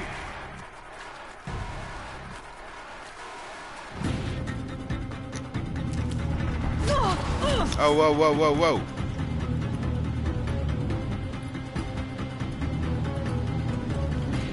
You cannot run from righteousness.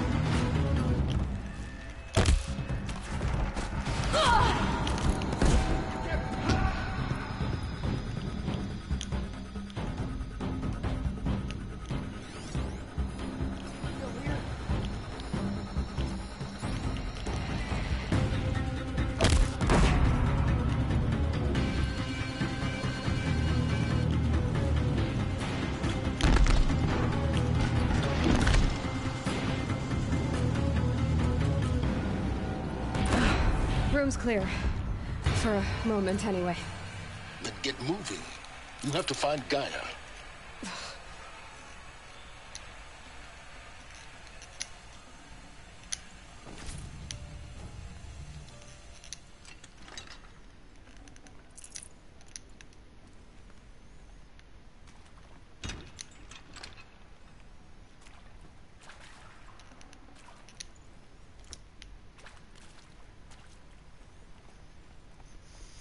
I have to find Gaia, really.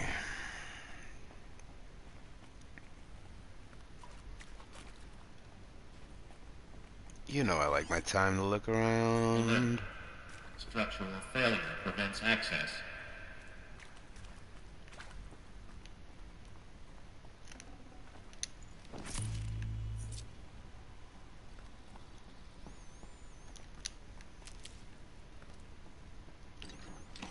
Now, how did you guys get up there? That's for you to know and for me to find out.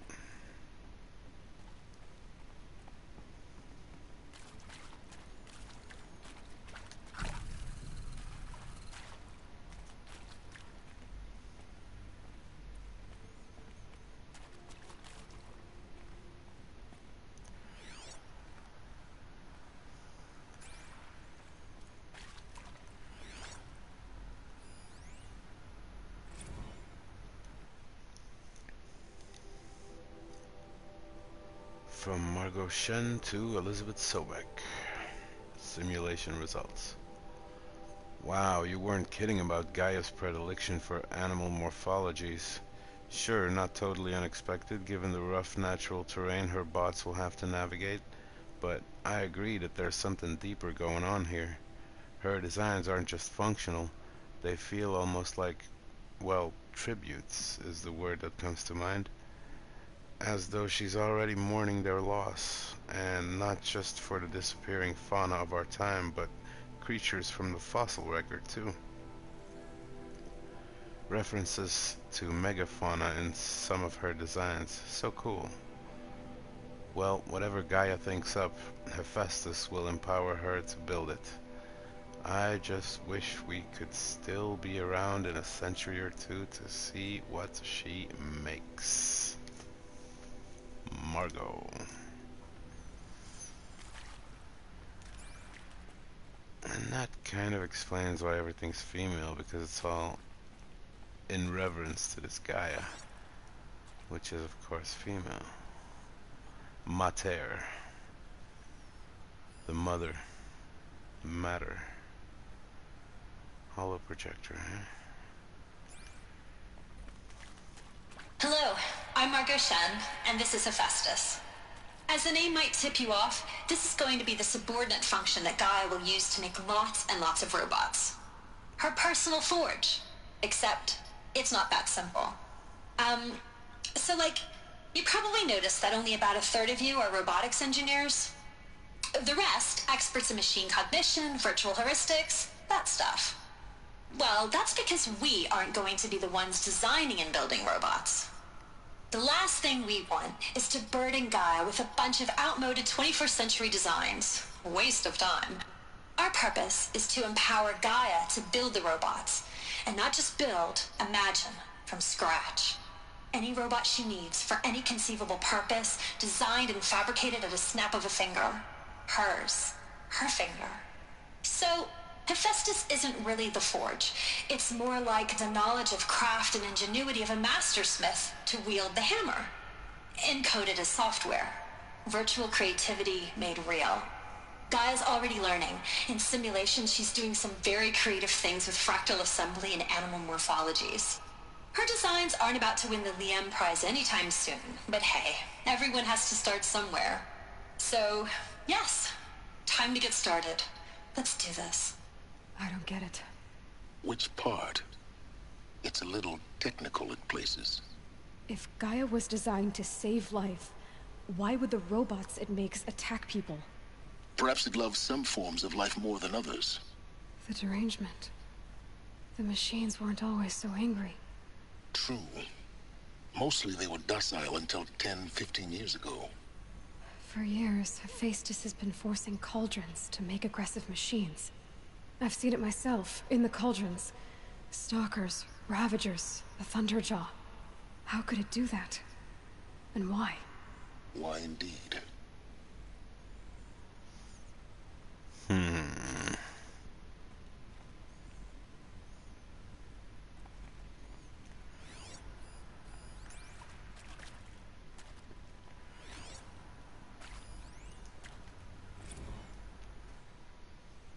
From Elizabeth Sobek to Margot Shen. Full steam ahead. Margot, if I doubted your brilliance in the slightest, I wouldn't have picked you as the Hephaestus Alpha. You need to stop worrying about your age and communication style. And so, my communication, style, is cool? Yes, Margot. It's fine. You are who you are. Have confidence in yourself. You know what you're doing. Case in point, the latest draft of your plan for the construction and stocking of bootstrap silos to store raw materials is excellent. This, combined with your design for the AM Foundry core and the Foundry site selection plan, add up to a comprehensive plan. It's time to start construction. One detail. Consult with Iomide Okilo? I don't know. Before you finalize the silo inventories. Hephaestus' first task will be to fabricate the robots that will construct the waveform broadcast towers Minerva will use to transmit the deactivation codes. So, any exotic materials needed for the towers should be accounted for in the inventory plan. The waveform broadcast towers. Minerva will use to transmit the deactivation codes.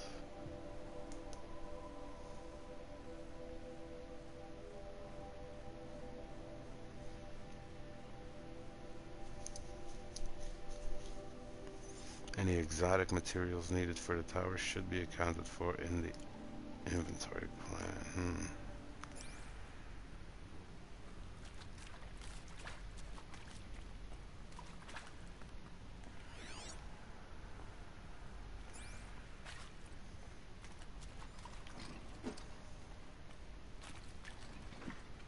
I'm just taking in the sights.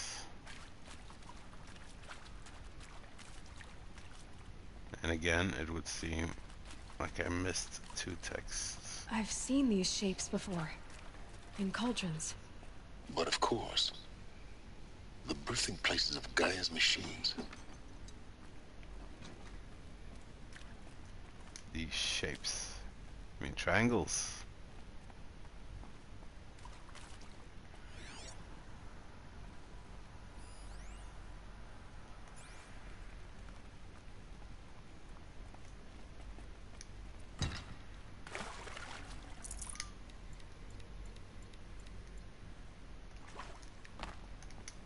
Luck's with me.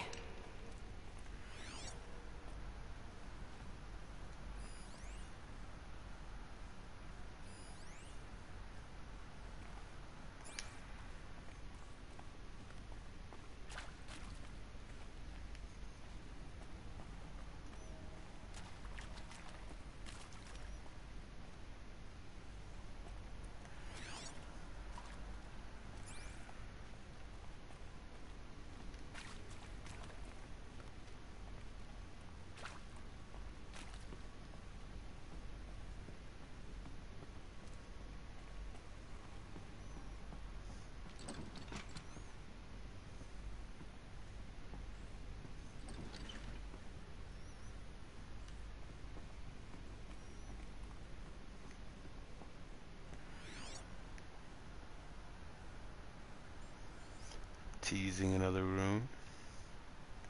Why can't I read that?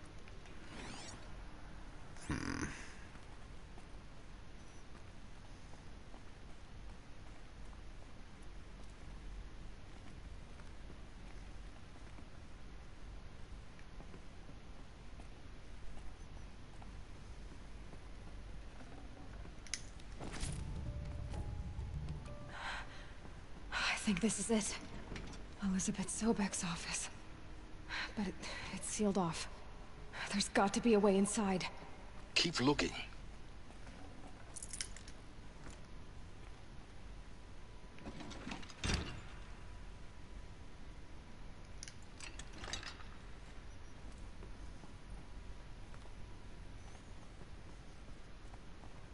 More Eclipse. Careful now. Come on.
Welcome to Apollo, the collective memory of the human species and the wellspring of knowledge for future generations.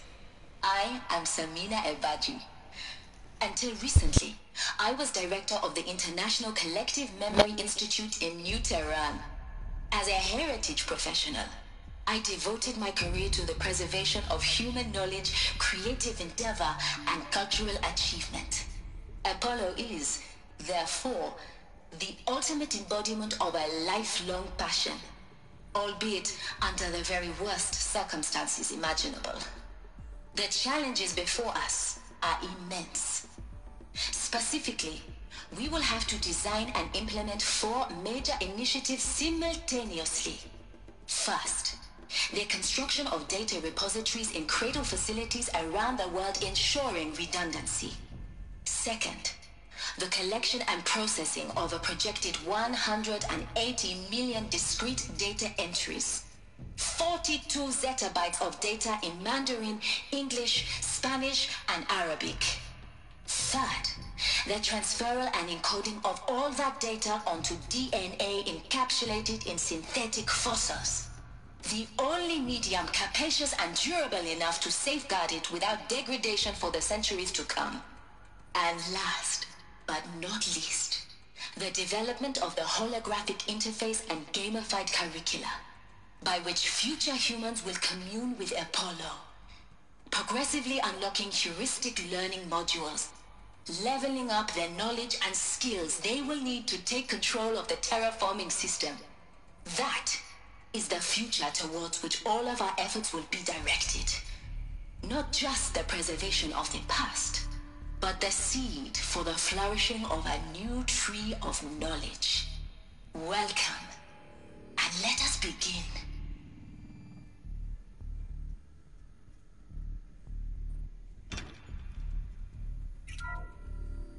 Welcome to Apollo, the collective memory of the human species and the wellspring of knowledge for future generations. I am Samina Ebaji. Until recently, I was director of the International Collective Memory Institute in New Tehran. As a heritage professional, I devoted my career to the preservation of human knowledge, creative endeavor, and cultural achievement. Apollo is, therefore, the ultimate embodiment of a lifelong passion, albeit under the very worst circumstances imaginable. The challenges before us are immense. Specifically, we will have to design and implement 4 major initiatives simultaneously. First, the construction of data repositories in cradle facilities around the world ensuring redundancy. Second, the collection and processing of a projected 180 million discrete data entries. 42 zettabytes of data in Mandarin, English, Spanish, and Arabic. Third, the transferal and encoding of all that data onto DNA encapsulated in synthetic fossils. The only medium capacious and durable enough to safeguard it without degradation for the centuries to come. And last, but not least, the development of the holographic interface and gamified curricula, by which future humans will commune with Apollo, progressively unlocking heuristic learning modules, leveling up their knowledge and skills they will need to take control of the terraforming system. That is the future towards which all of our efforts will be directed. Not just the preservation of the past, but the seed for the flourishing of a new tree of knowledge. Welcome, and let us begin.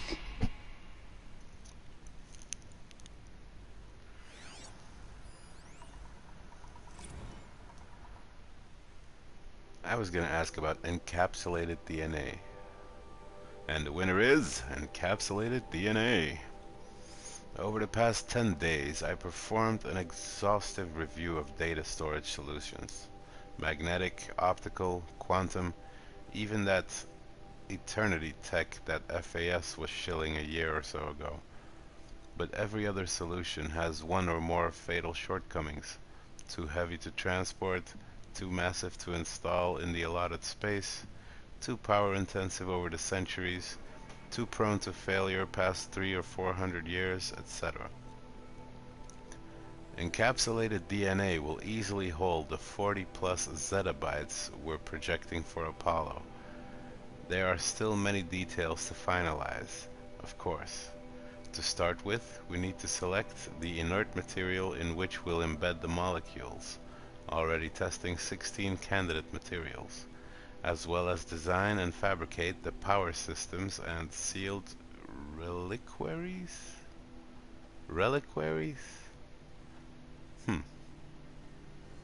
That will keep the DNA at minus 18 degrees Celsius for 1,000+ years.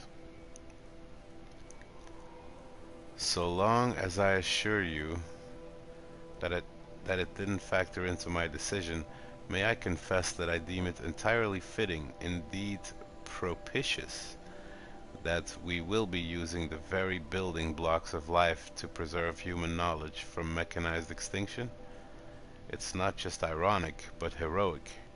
Life as the hero, beating back the forces of oblivion. In any case, much to do. Until next time, peace be with you.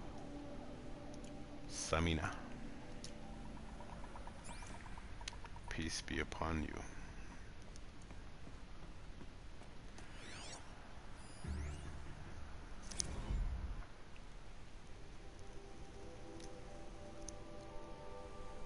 From Samina to Elizabeth.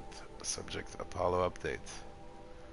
Over the past 2 months, the full benefit of our procurement of a copy of the Homer archive from Far Zenith has made itself known, and as a result, all of Apollo's key deliverables are on schedule.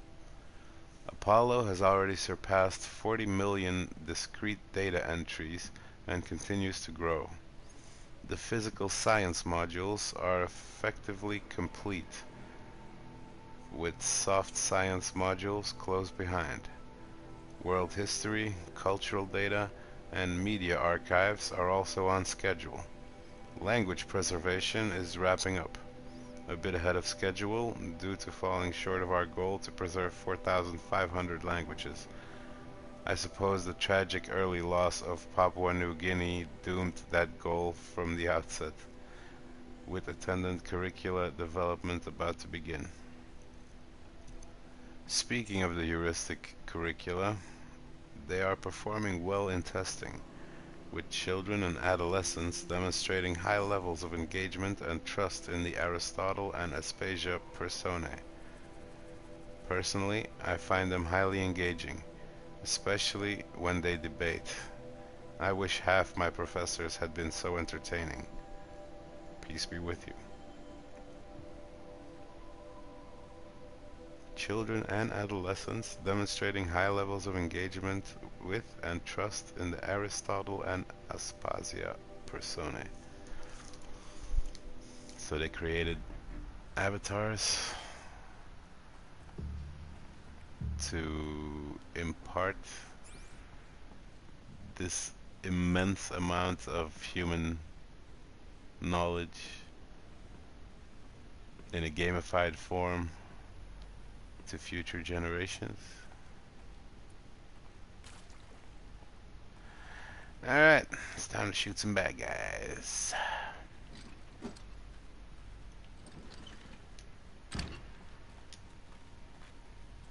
Or knife them.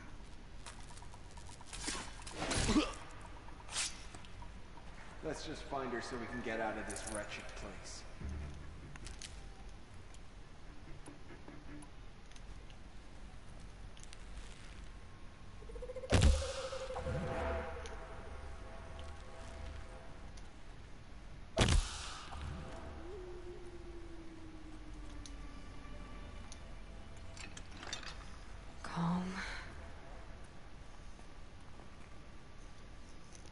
Alright. Who wants some?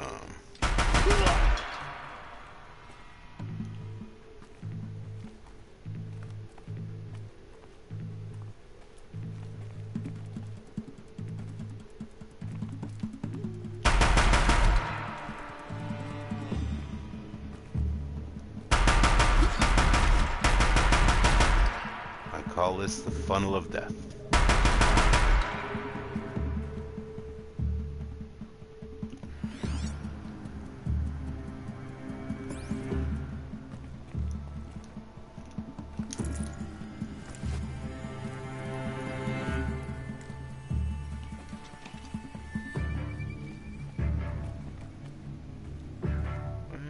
Close.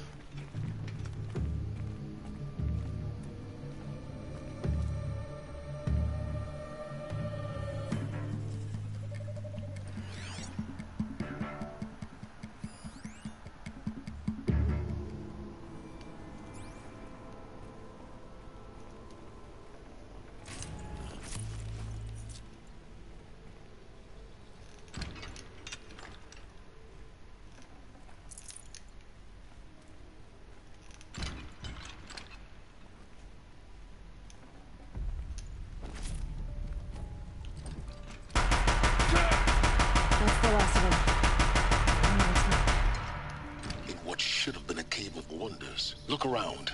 See if anything is left. I'm not sure, sir, if anything of value is left.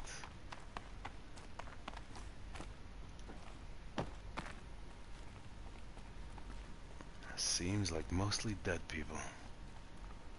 Recently deceased.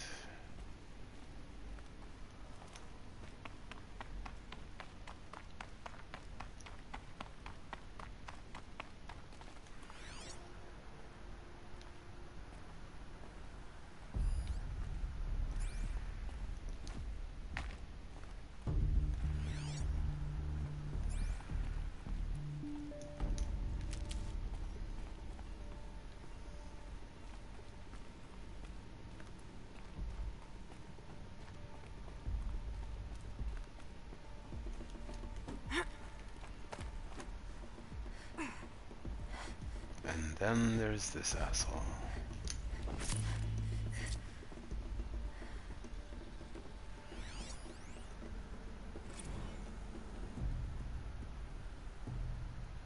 Harris testimonial.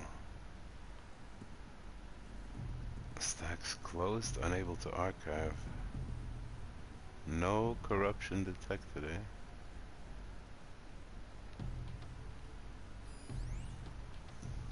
Dr. Sobek, please archive this testimonial in Apollo. Cross-reference to all mentions of my name and Operation Enduring Victory. My name is General Aaron Harris. Oh, for fuck's sake. Now this thing is dangerous. Yeah.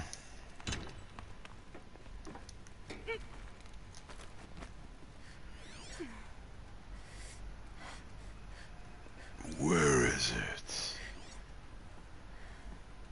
Did I pick it up?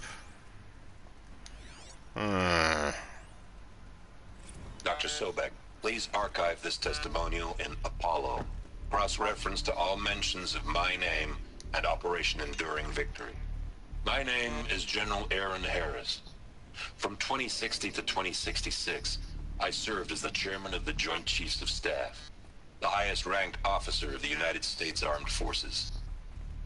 The tenure of my command included strategic planning and oversight of Operation Enduring Victory, a falsehood perpetrated on the civilian populations of the United States and other nations during the last 14 months of life on this planet.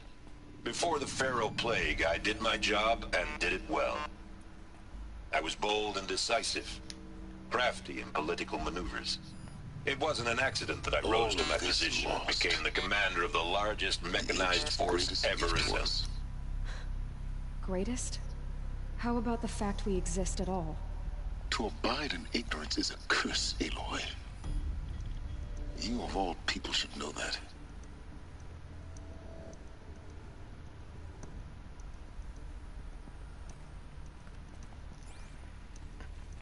No, sir. I don't like it. You interrupted the general, sir.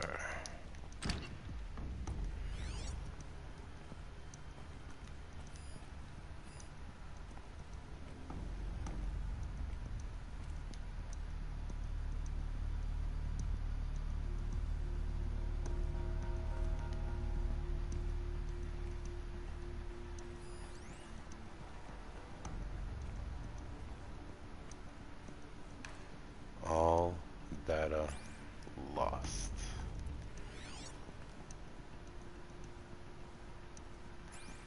And again, I want to hear the general.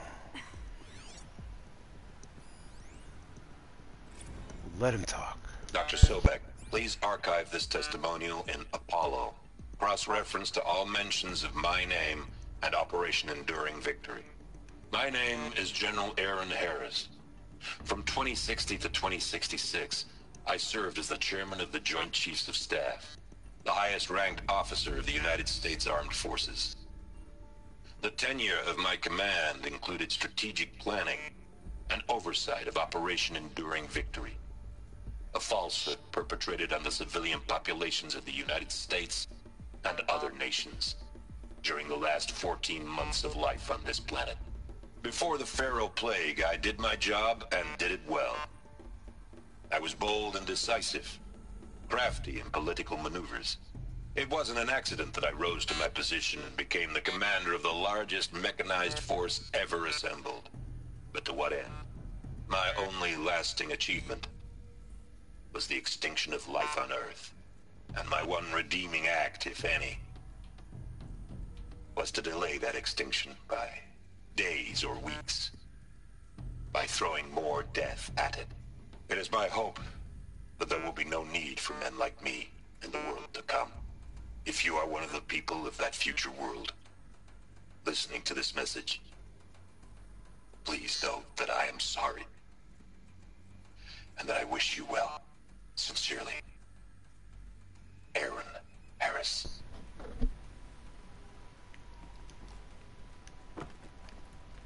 Heresy, I tell you. At least he had the fortitude to feel a little bad about it. Operation Enduring Freedom.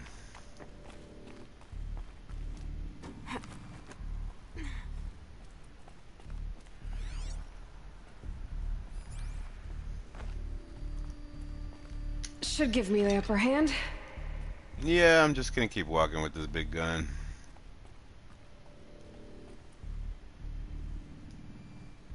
Huh.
Welcome to Hades, Zero Dawn's extinction failsafe protocol, the ultimate killer app. Now, I know what you're thinking. The purpose of Gaia is to resurrect life. So why give her a subordinate function, only purpose of which is to wipe out life all over again? I mean, what? Just plumb crazy, ain't it? Well, no, it isn't. Reconstituting a biosphere? That's a tall order. Tech smart as Gaia may be, odds are she won't get it right the first time. I mean, imagine you're Gaia, 200 years from now, and this new biosphere growing, it's all gone wrong. Alkalines are skyrocketing, coniferous forests eroding under the lash of superstorms that would have drowned Noah. It's chaos, a spinning top that won't stop wobbling. Now what are you gonna do? Release phase 1 organisms into that hot mess? Hope their CO2 and methane can balance out what you got started? Hell no.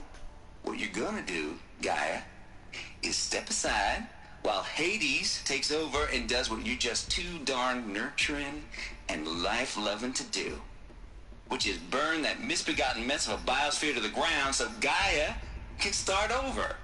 Okay, not burn, more like reverse terraforming operations and suffocate it. But you get the idea. Hades takes the biosphere back to zero. Square one, blank slate. And then, only then, does it hand the steering wheel back to Gaia and say, try again, old girl. And better this time, or we'll have to do this again. That's Hades. It's pretty badass when you think about it. Extinction on demand. Death on speed dial. All for the greater good, of course, but still, kind of metal. So welcome to Hades. Welcome to the void. Okay, so if that's the original purpose of Hades, why does it want me extinct? We need more data. And How does it end up in the wreckage of a Pharaoh Titan, getting worshipped by the Eclipse like some kind of god? I'm learning as you are, Aloy. Keep searching.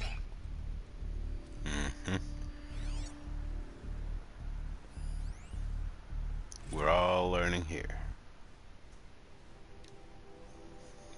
From Travis Tate to Elizabeth Sobek. Noise complaints.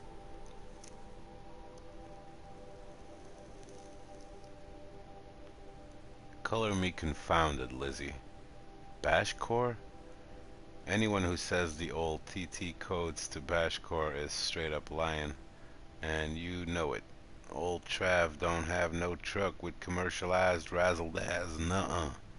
Heck, I'd rather guzzle a liter of Citerum runoff than listen to Grey Swarm for 30 seconds. Hand to God, and swear on my mama's grave. And she was religious. Nah, that ain't Bashcore blasting the Hades lab. Shaking the walls, rattling folks' teeth. It's death metal, girl. Classical music. 80s and 90s mostly. Got me some Dutch deathcore. Some Japanese gore grind. Some Swedish cannibal themed stuff too. Stop by if you want to listen. Or heck, just come within 50 meters of the lab. Ain't no Bashcore, you'll see. Or hear, rather, in the screech that rends the air. And feel in the throbbing pulse of the floor and walls and ceiling swallowing you up like you was Jonah trapped in the gullet of gothic deathfish. Hallelujah. Hallelujah. He said hallelujah, huh? As for those requests to turn it down, no can do, Lizzie. This is how I code. Turn down my death metal? Might as well give up stimulants, chocolate malts, and industrial accident fits. Last I heard, we were supposed to be coding Hades down here. Am I really supposed to code an extinction protocol without death metal to inspire me? Nah, I don't think so. Stay cool, Trav. Well, he likes what he likes. Classical music.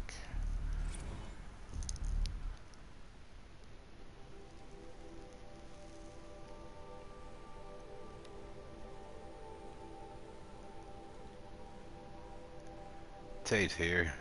Just popped 3 blues, but I earned it. Finally figured out the Goldilocks solution to Gaia's rather extreme executive authority. If that ain't worth 10 to 12 hours of dream time, what is?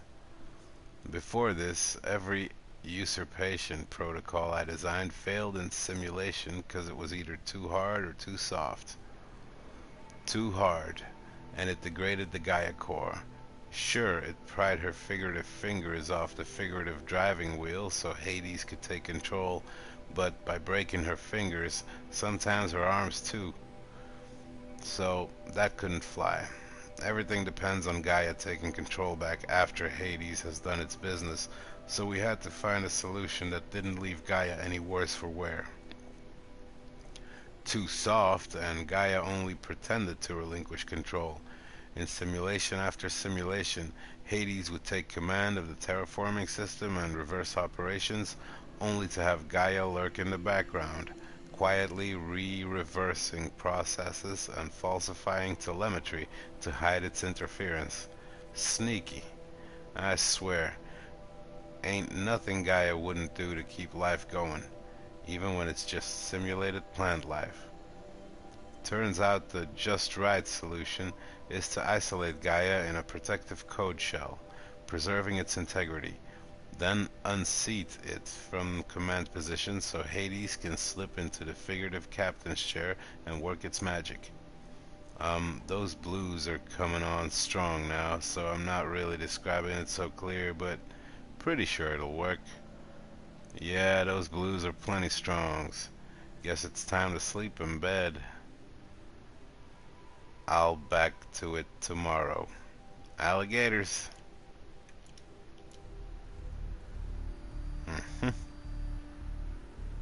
Apparently they had everything they wanted. down here. And so, Hades tries to destroy all life.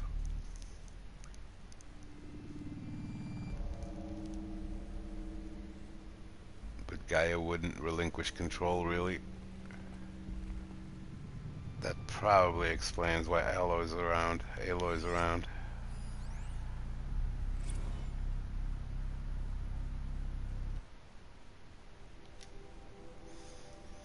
From Samina Ebaji to Travis Tate and Elizabeth Sobek. Archive abuse. Mr. Tate, this mail concerns Apollo Archive submission. Yep. Your 666th submission in just 5 days. And oh, what a doozy. Despite earlier warnings regarding inappropriate materials, you chose to submit 265 holographic remasters of acknowledged classics of extreme exploitation cinema. Allow me then to thank you on 2 counts. 1. For giving me the pleasure of rejecting your submission, thereby consigning your favorite Eastern European torture flicks and their ilk to the dust heap of oblivion. It only warms my heart to know that I have saved future humanity from the ordeal of experiencing not just one, but all 16 installments of Making a Millipede. Don't worry, the Pasolini material has already been preserved. Extreme perhaps, but art.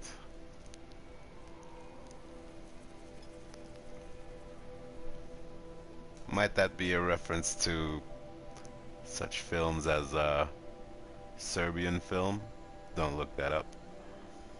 Making a Millipede, I guess, would be Centipede.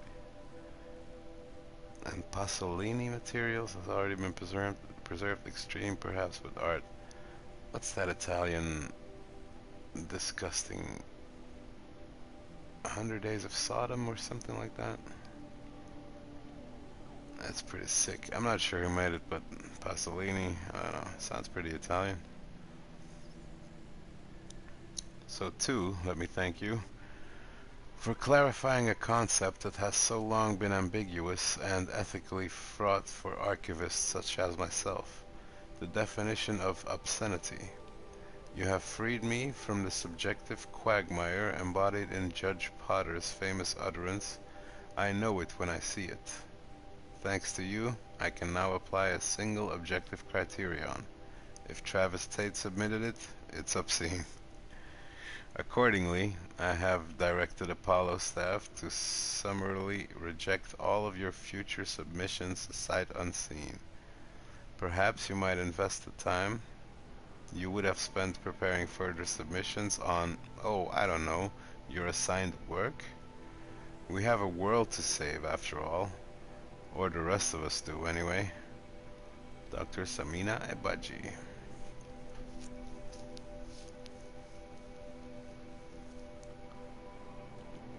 This is an interesting quagmire. Ethically fraught archivists.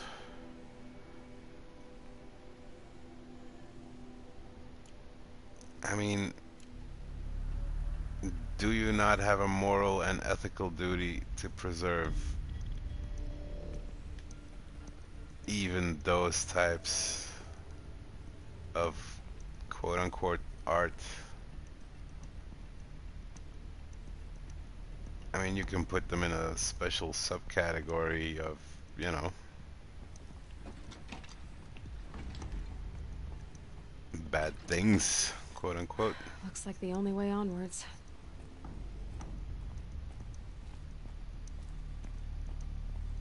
But it's kind of bitchy of her to just ignore all his future submissions. Sight unseen.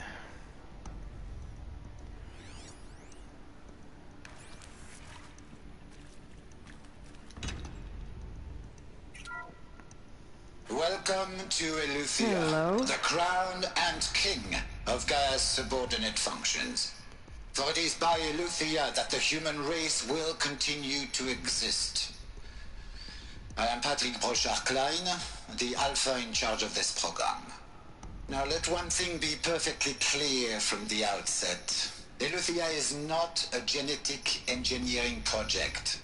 Our goal is to preserve the human genome, not alter it. A snapshot of human genetic diversity, literally frozen in time. The genetic quintessence of our species, unmodified. Under my watch, our activities and initiatives will comply with the 2034 clone provisions and the 2048 Rally Accords. Now that may seem a quaint, even trivial concern to you in light of present circumstances, but as one of the authors of the Accords, it is far from trivial to me. The practical challenges before us are staggering in scope and complexity, but not insurmountable. No. Global collation and provisional storage of zygotes, perfection of exogenic technologies, design and perfection of servitors, to provide nurture and inculcation during early child development. All of these program components must and will proceed in tandem. To say nothing of the breakneck construction of cradle facilities at sites around the world. So, si vous êtes prêts, let us begin. If you are ready, let us begin. So, I assume there are humans in those tubes to preserve the genetic code. One of those might even be Yo Mama, Elizabeth Sobek. Interesting though.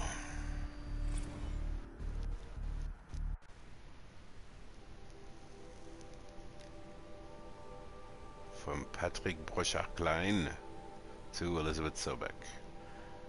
F.Z. Chambers. The ectogenetic chambers arrived 2 days ago.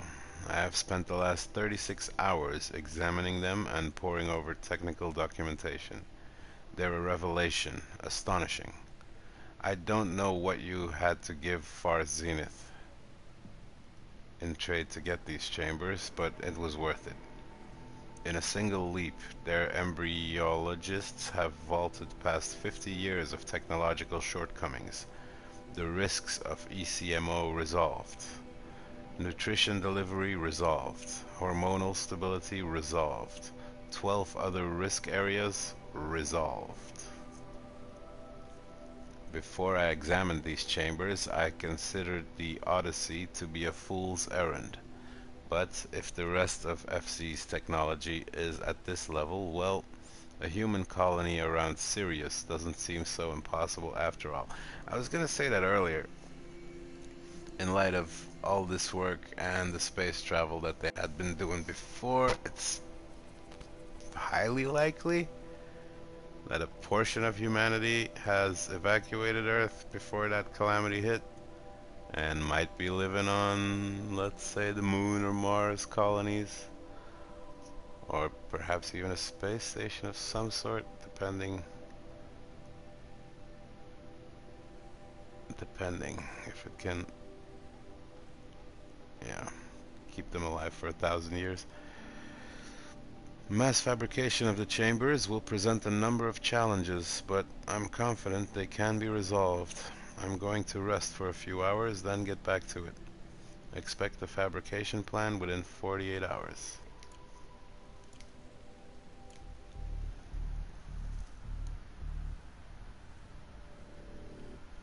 Everything resolved, eh?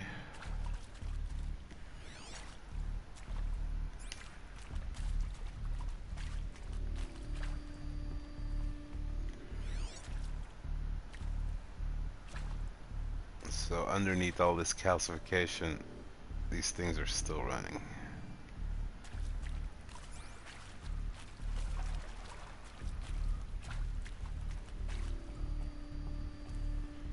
And producing Aloy-like offspring. And I assume everyone else that's roaming around in the world right now. Unless Life, finds a way.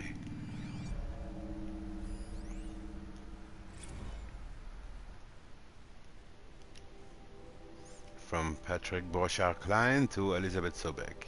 Cradle sealed. Eleuthia 1 was successfully sealed before the swarm advancing across Xinjiang province could detect it. Pingback from crucial systems is good. For our maiden voyage, a success. Regards my disputes with the betas over zygote selection. Of course I understand we have limited overhead to run simulations of gene flow in our future humans, but we can all agree there is margin for refinement in future cradle populations. We have limited overhead to run simulations of gene flow in our future humans, but we can all agree there is margin for refinement.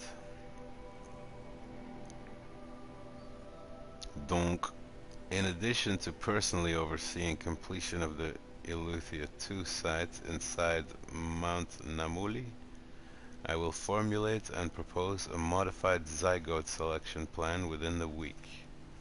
PBK. I'm not 100% sure what zygotes are. Biology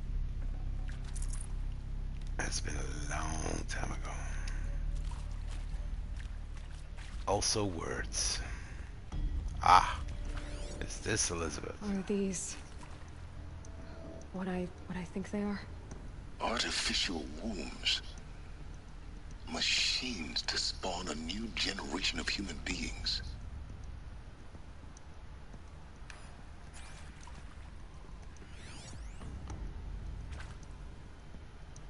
Eleuthia A15. Far Zenith K. So why not those?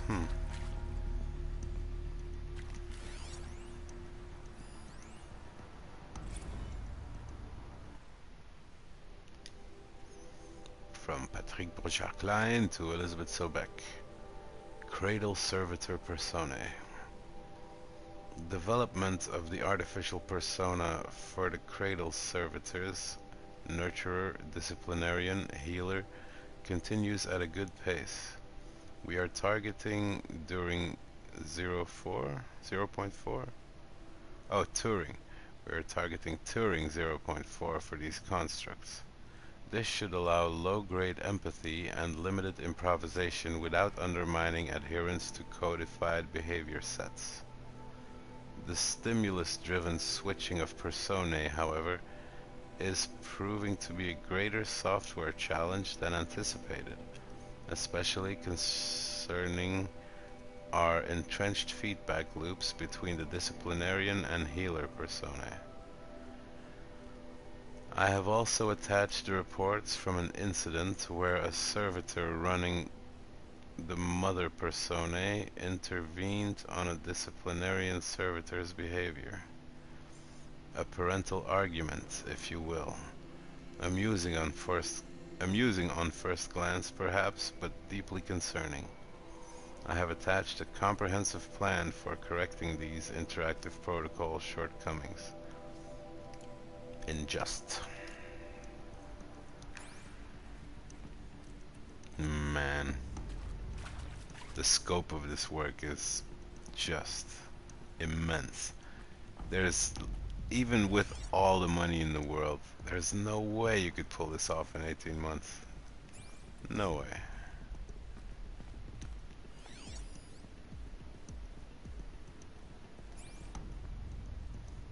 Cradle facilities.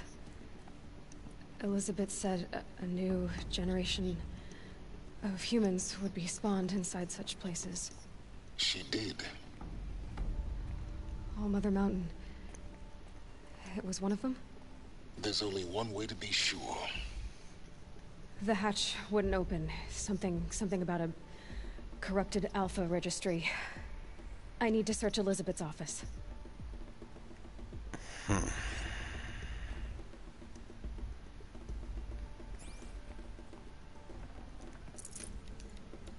Forget about traveling light.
And there goes the gun.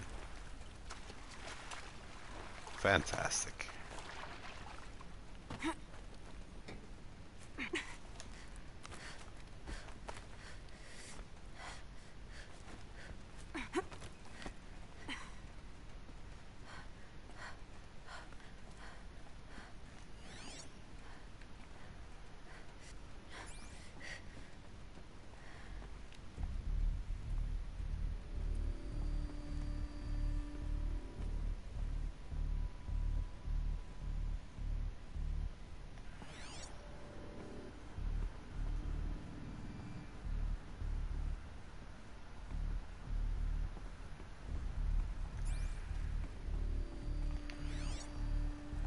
Looks like it used to hold something.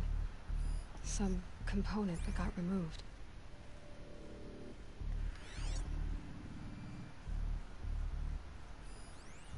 Nuts would benefit from antilopinae morphologies, though caprid forms show superior load-bearing capability.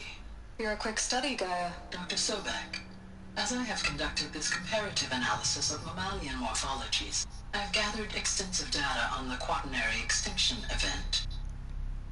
Oh? And your assessment? Gaia? Logically speaking, the extinction was a natural consequence. And yet, I find the loss of megafaunal species unaccountably sad. That they passed forever into oblivion causes me to experience a grief that is difficult to describe. Am I malfunctioning? No, Gaia, you're not. This is good. It's very good.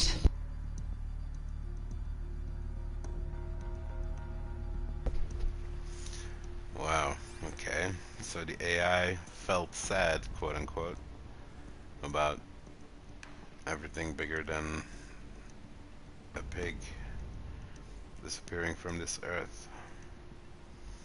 And that's why it made robots from the antelope and the deer and tiger, lion, rhino, etc.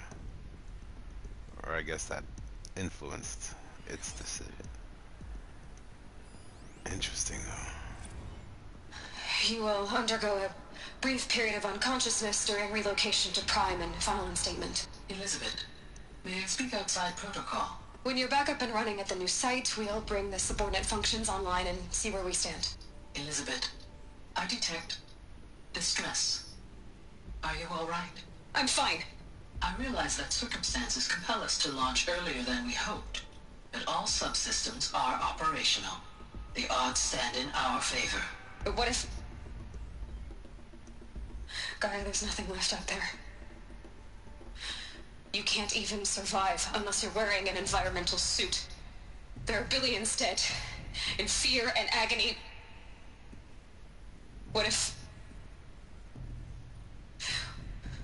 it was all for nothing? Elizabeth, extinction was inevitable. Thanks to you, life will have a future. You really believe that? I believe in you, Elizabeth.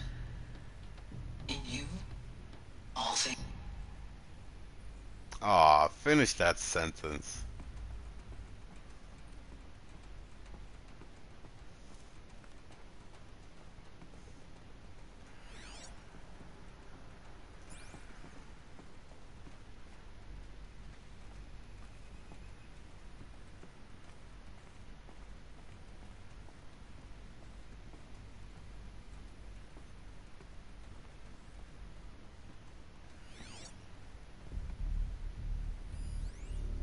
Pure logic won't cut it, Ted. To pull this off, Gaia's going to need to have some skin in the game. It has to care. What if it runs amok?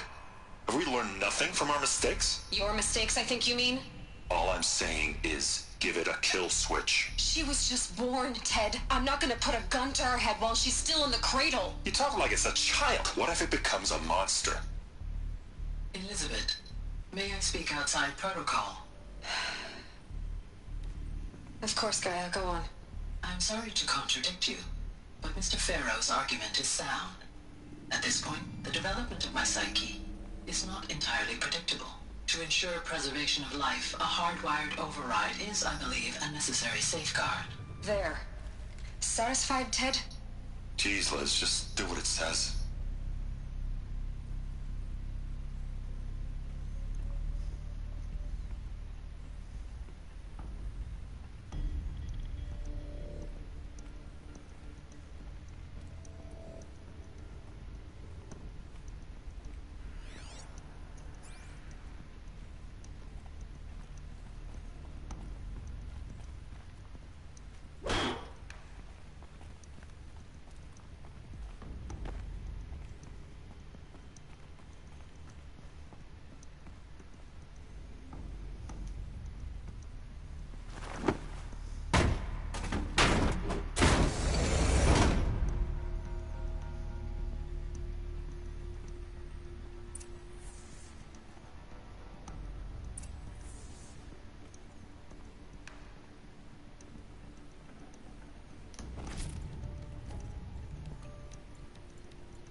I'd have to leave something else behind. Oh yeah?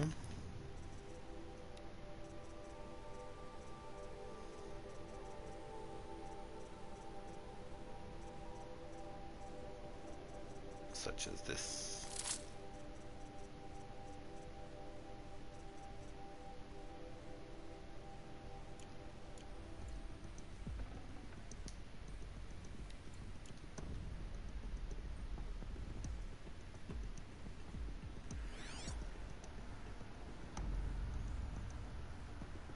Is that it?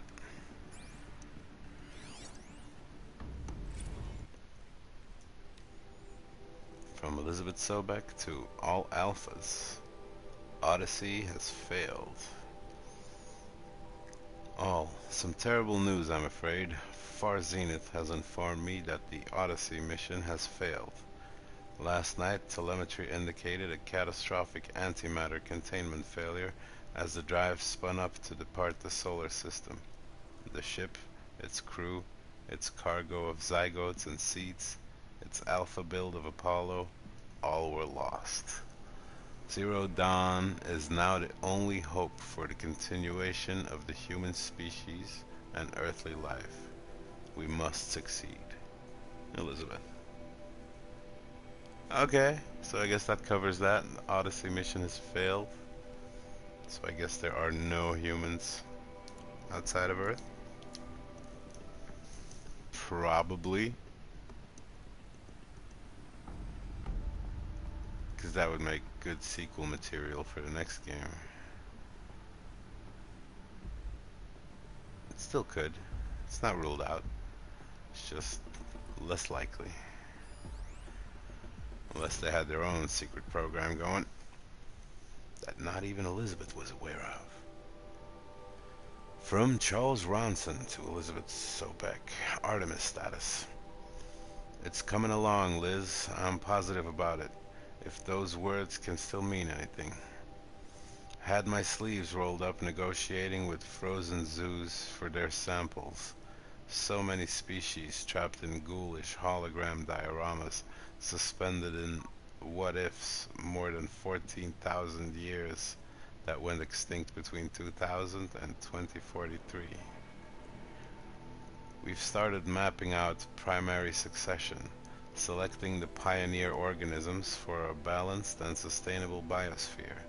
Microorganisms and insects, rabbits and hawks, foxes and wolves, thousands more that will have to wait their turn until our new generation can be entrusted with the duty of restoring them, so they can return to a world that, this time, will understand the concept of conservation before it's too late. There's already been too many too lates. We lost the whole collection team during the swarm breakthrough in Myanmar. The samples we lost were, well, irreplaceable. But thanks to you, Liz, the circle of life will bend, not break. The Earth was a lifeless rock before, and someday it will be again. But not now. Not like this.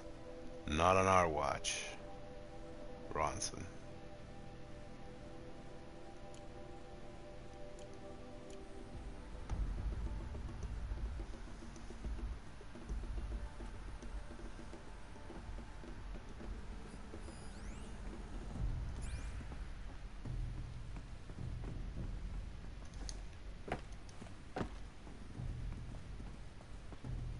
Must access pewter.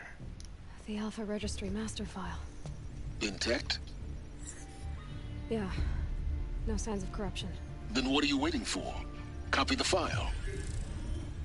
With this, I can restore the registry at the hatch inside Allmother. Open it. Go inside. And grasp the secrets within. Where I was born. Maybe who gave birth to me.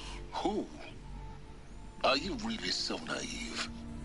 There will be no who waiting for you there, Aloy. Whatever birthed you into the world was a what, not a who. You bastard. Oh no, I had a legitimate birth. It's you, Aloy, who are the creation of a machine. But what kind of machine and why?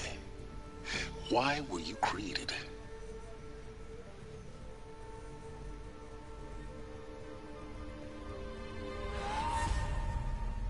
Eclipse. You need to get out of there. What you found is too valuable. You're too valuable.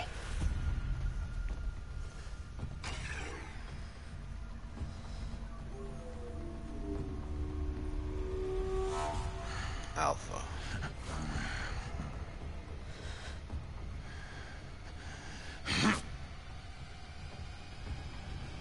Fuck! Ah!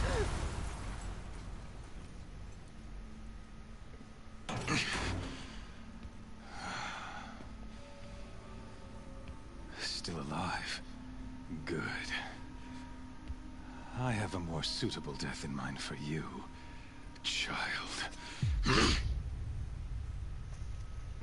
And that's the end of that chapter.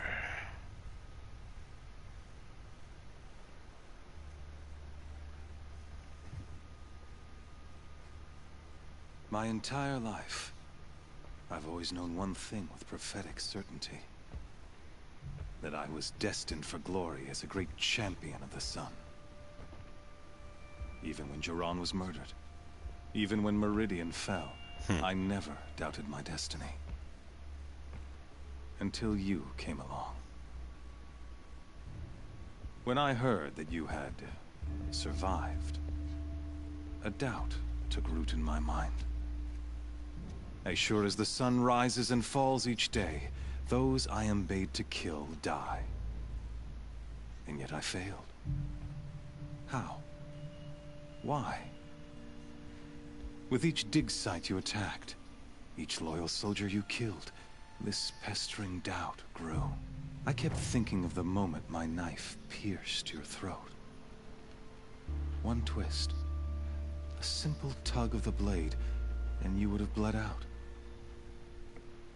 In slaughter, I am a practiced hand. So why hesitate? Why fail my destined purpose?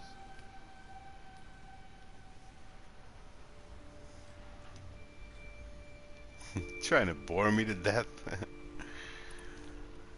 Rost. Yeah, he kicked your ass a little bit. But then you're gonna mention how you kicked his ass. You knew it was wrong.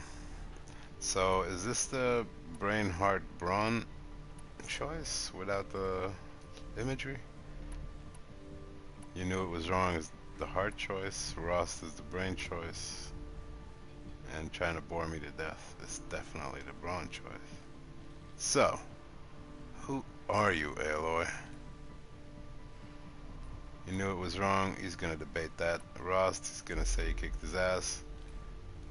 Yeah, let's be a badass. If you're gonna go on babbling like this all night, could you just kill me now? Oh no. We're in no hurry, you and I. Not now.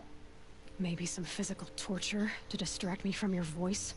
At that moment, on the mountain, I aimed to kill you with dispatch, and yet did not. Why? This failing troubled my thoughts, haunted every step. It was only when I captured you, down in that place, that I finally glimpsed the sun's design etched at length across the course of events. You were meant to survive that day on the mountain. Meant to interfere at dig sites and kill my men. Conversely, I was meant to capture you. Here. So that you might die as a sacrificial offering to the sun. Everything as it was meant to be. Predestined and preordained.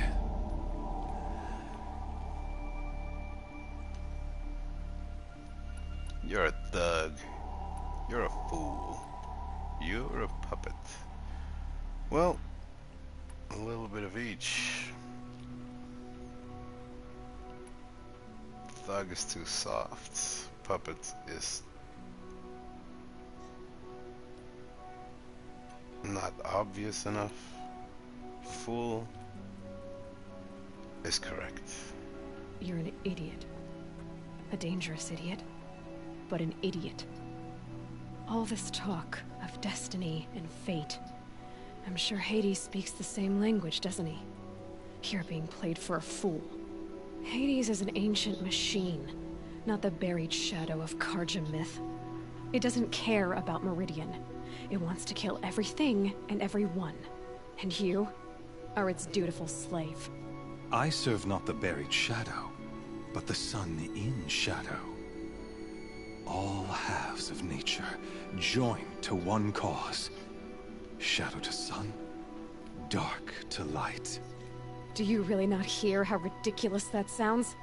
You've gone from serving an insane homicidal Sun King to an insane homicidal machine. You're moving down in the world, not up. I'll remember those words as I watch your corpse burn. Whatever's left of it. You fail to grasp the point. As surely as you've been conquered, so has all doubt. And with certainty of belief comes unstoppable force. Then open this cage and put your faith to the test. See if things work out like you expect. The circle has closed. Every element is in its proper place. Exactly where it belongs. The errant beast, now caged, will serve her true purpose. A sacrificial animal. Oh, speaking of sacrifice, I forgot to tell you. After you crashed the Eclipse network, I sent messengers into the east to rally the forces there and mount an invasion of the sacred land. I ordered every Nora killed. I was hoping to catch you there, but alas, it all seems to have been unnecessary.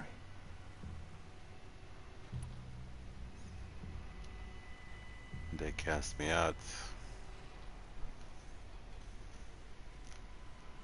That's the brainy response. Needless slaughter. That's the heart response. They're irrelevant. Sure. The Nora have no part to play in this. Leave them alone. Soon, they'll have no part to play in anything. That much is sure. In any case, I couldn't recall the order even if I wished to. Thanks to your destruction of the network, communication over distances is impossible. You not only doomed yourself, but an entire tribe. Do we not see the scorching judgment of the sun in these events? Your focus. Such a powerful device, isn't it? And yet, so fragile.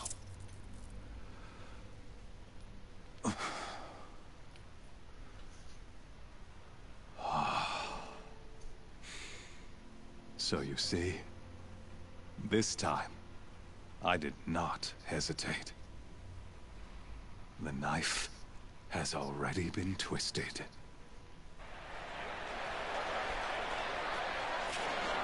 Ooh, boy.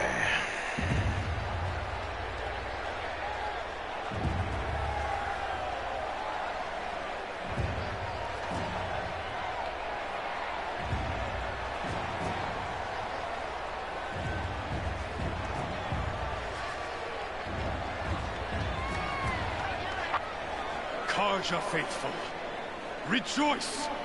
Our years in shadow are over. A new dawn trembles on the horizon. A new day, soon to break. And when it does, the false Sun King will be dead, and Holy Meridian ours once more. In this, I have become an instrument of prophecy. All halves of nature join to one cause. Shadow to sun, light to dark, night to day. Behold!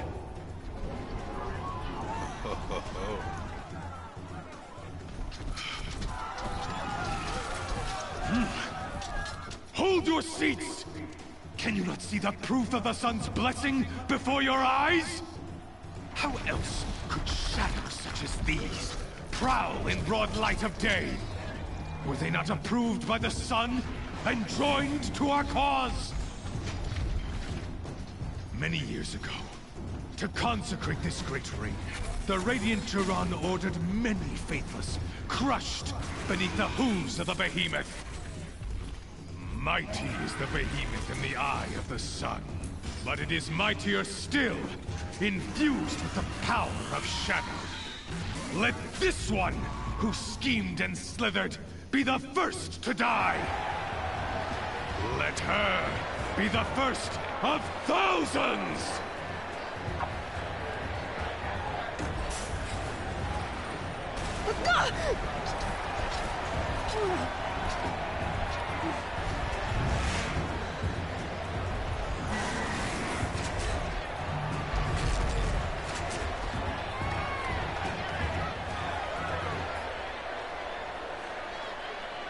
I'll never beat that thing without weapons.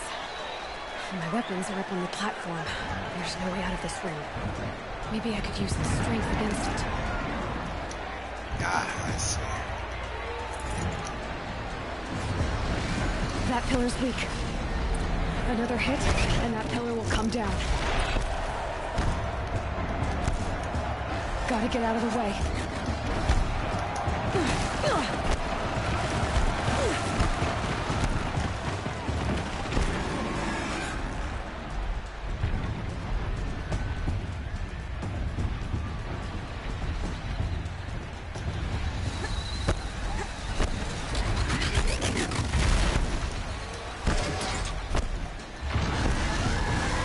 Down.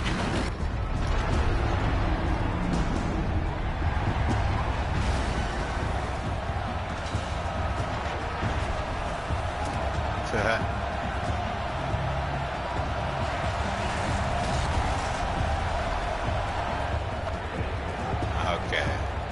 That's a pretty cool transition. I approve. However, I'm still gonna die. Hey! Guess who got her weapons back? Yeah, not cool. Not enough. Not now good. you're just a big dumb target. Come and get it!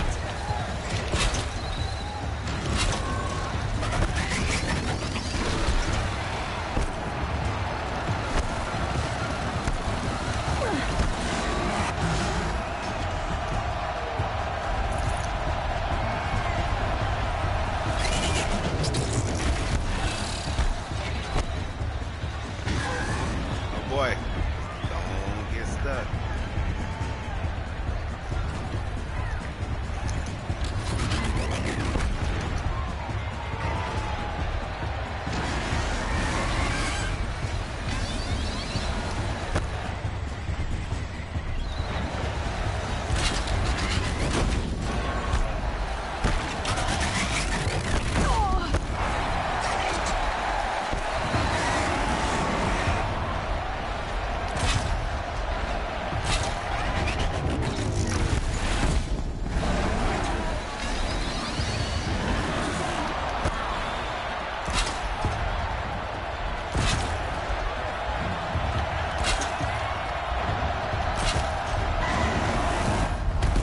components on the sides of its head.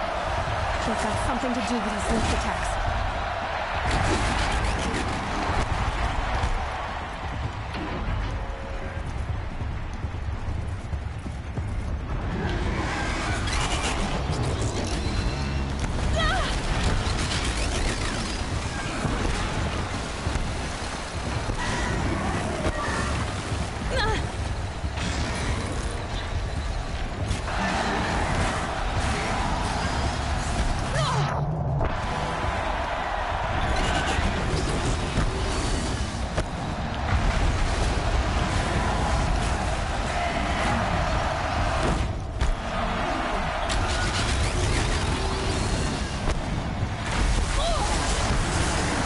Canister on its hips.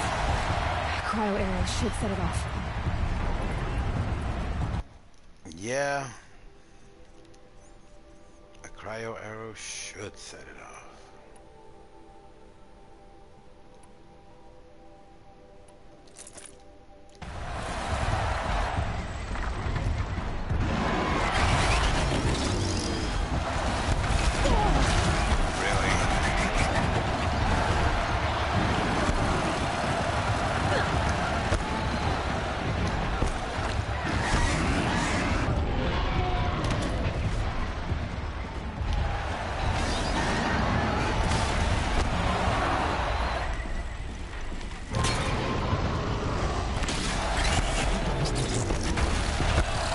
Canister on its belly. Looks important.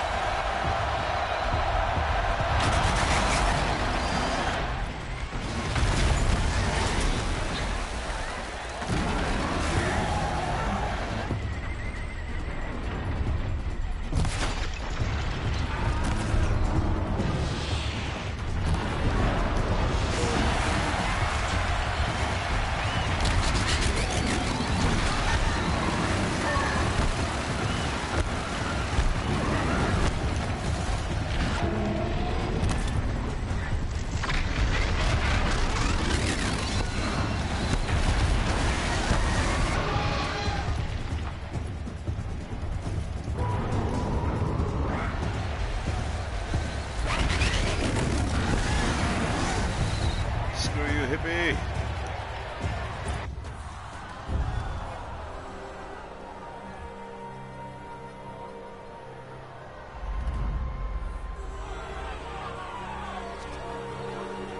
Silence! Oh, and I'm gonna need that earpiece.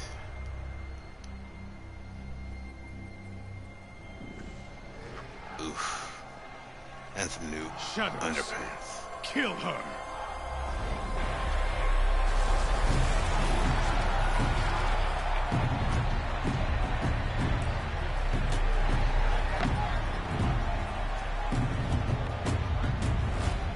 Kill her!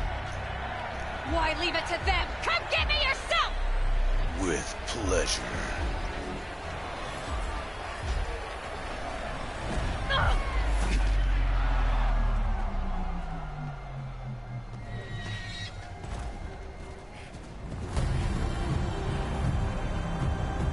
Silence.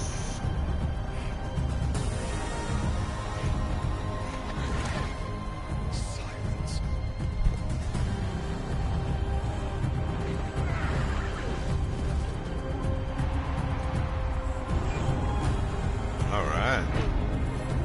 You got some skill there, huh, Silence?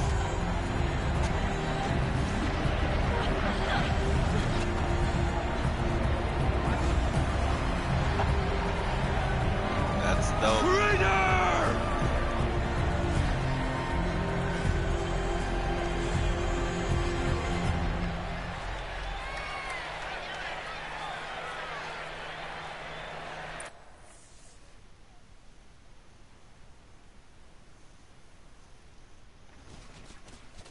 What a heroic entrance and exit. So you're here. Really here. You risked your life. Of course I did. If you'd been killed, the Nora's Sacred Mountain would never have given up its secrets. Too bad you wasted your time, then. Helis destroyed my focus. And the Alpha Registry with it. Not at all. The whole time I've been monitoring your focus, I've duplicated every data file you scanned. Installing that data to a new focus was trivially easy. Happy birthday, Isaac. Daddy sure does love his little big man. You're really good at making it impossible to like you, Silence. But I guess I need this. It's time to see where you were born. Maybe you'll even learn why. Yeah. Meet the machine that birthed me into this world. Isn't that how you put it? I'll be off. Wait. Yes?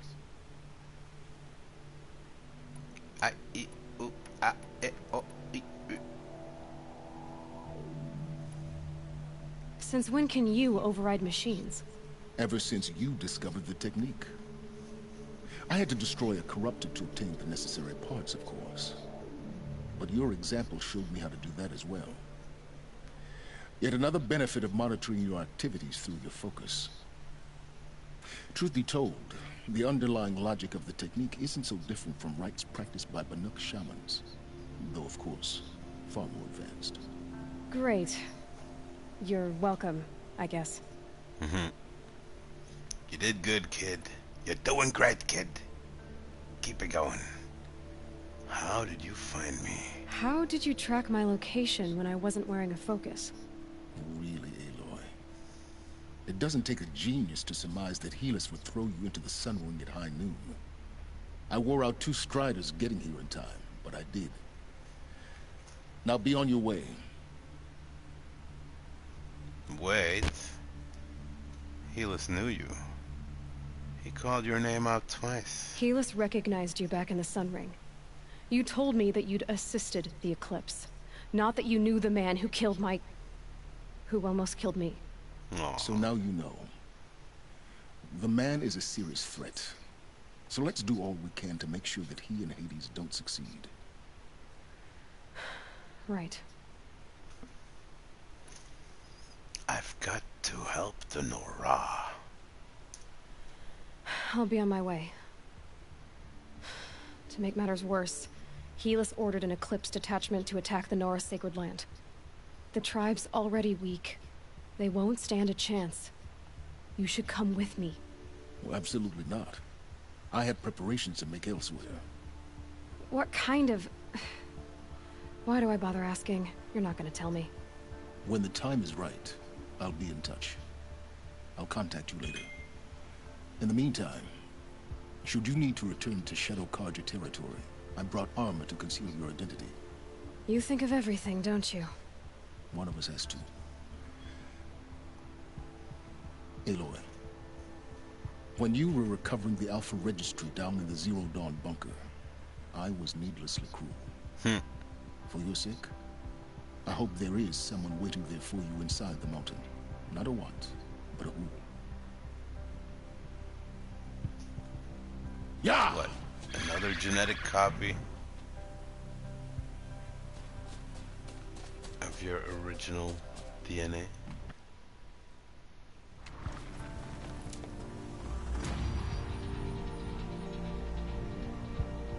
I mean, if someone would have been living, quote unquote,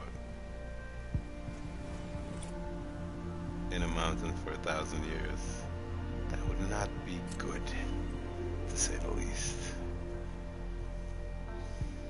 The heart of the Nora. Well, well, well. How far we've come.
Good meat.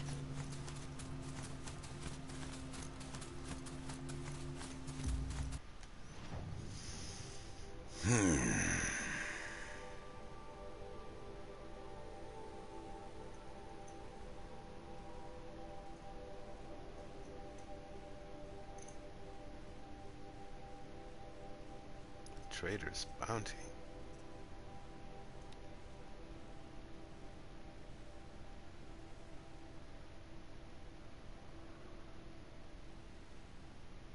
Huh.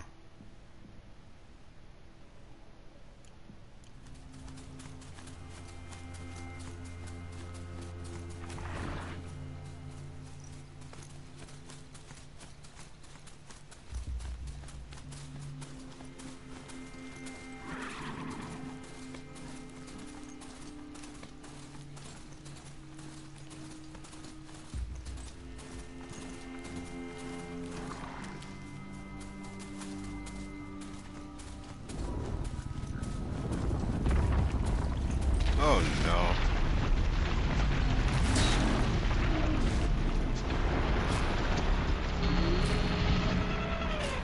Got it.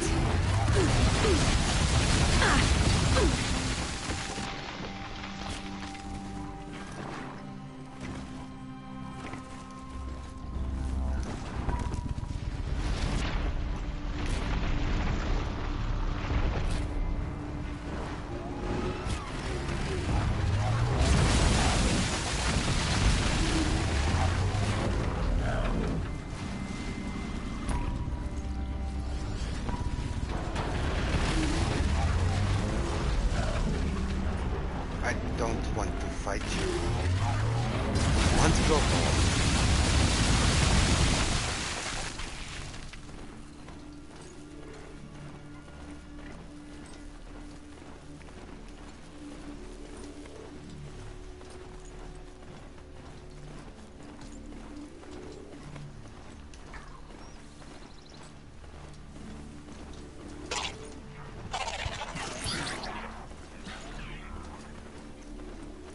When's a fork? This must be when Hassan was supposed to check in.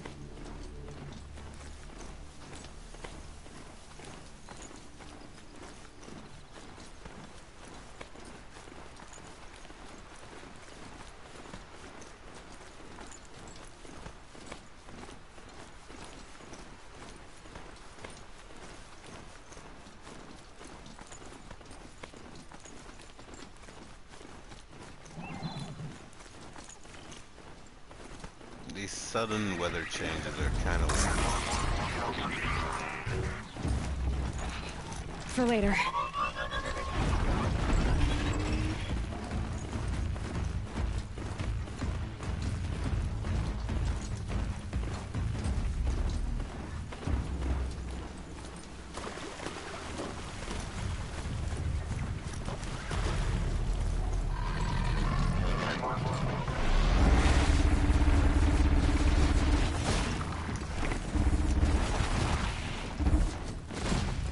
leave Horsey alone.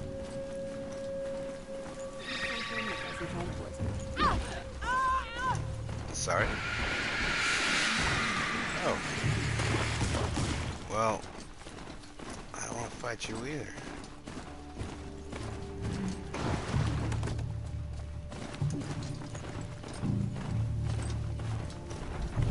They're still looking.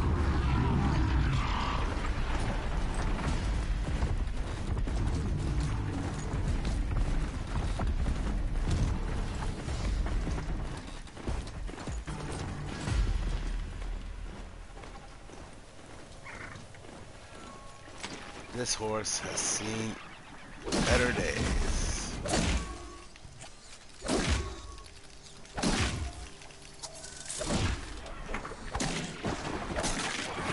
Be fascinating if they weren't looking for me.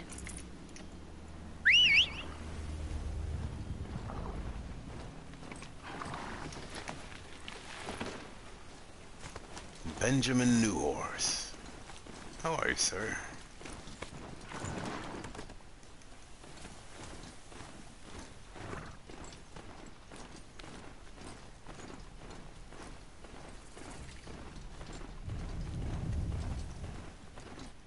Campfire discovered. Huh. New territories.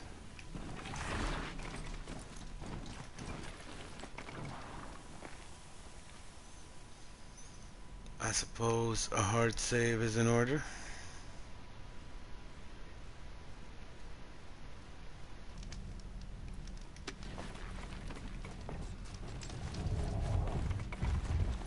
Oh, it's a big tiger. Gotta go, gotta go.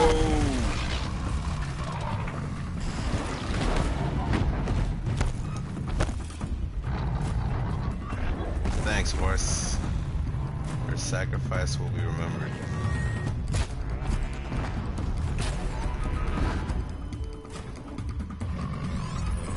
Oh no.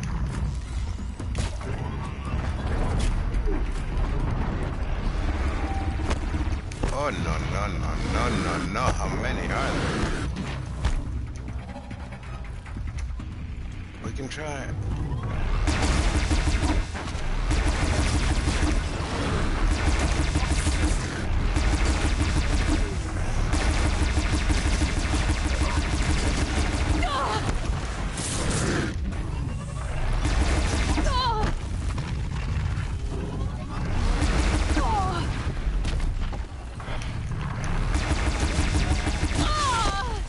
Man. Disastrous.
Still didn't want to fight anybody or anything. It's just, you killed my horse. Only I am allowed to do that.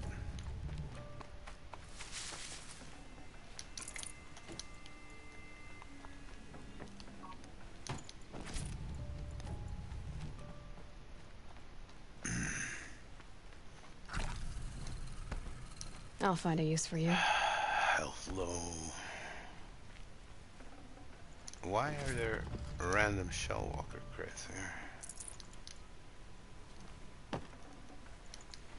How is this a thing? How is this a thing?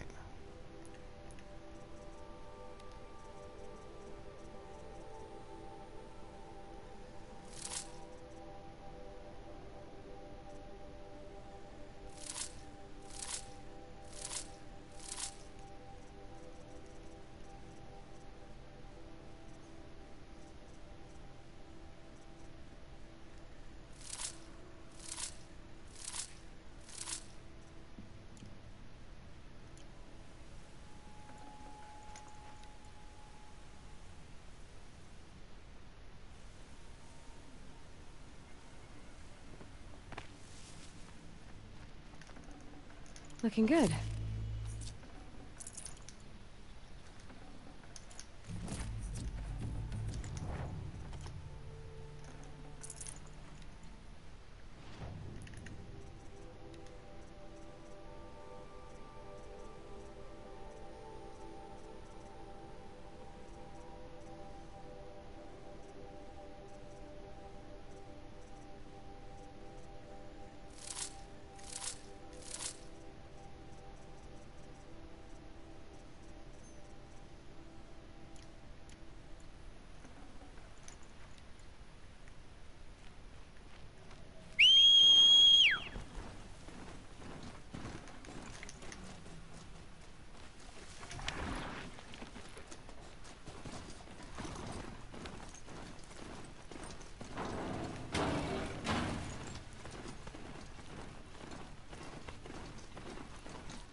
Again with this shit?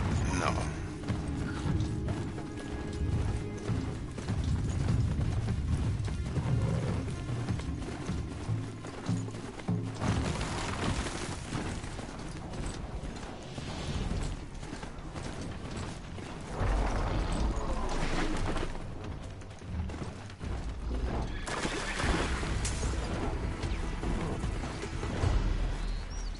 Grab this now. Save this now.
This'll help.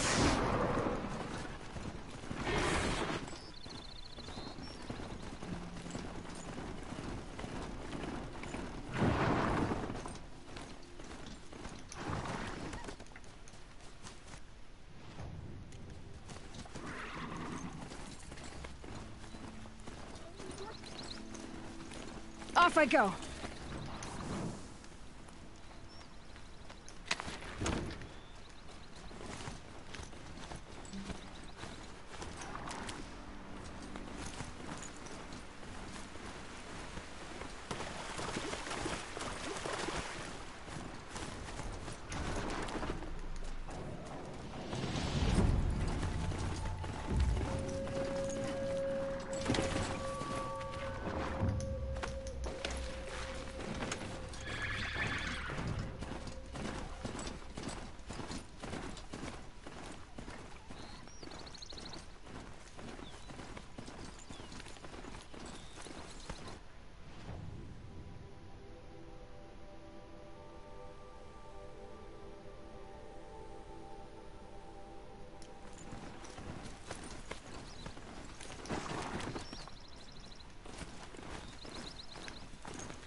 They're scanning for me.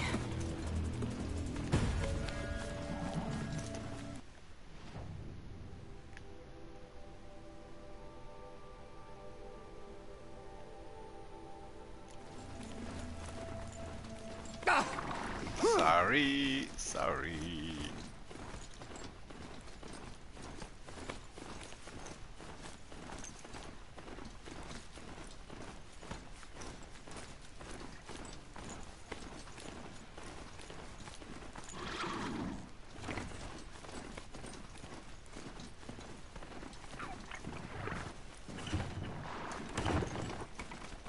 I hate the reversed controls. Oops.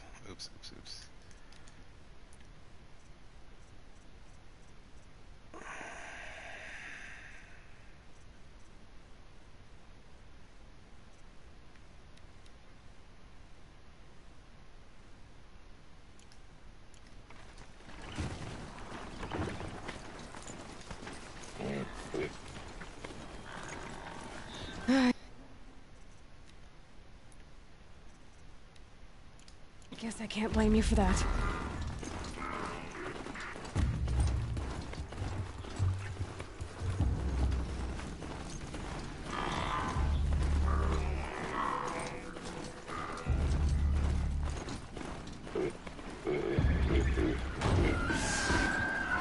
Sorry.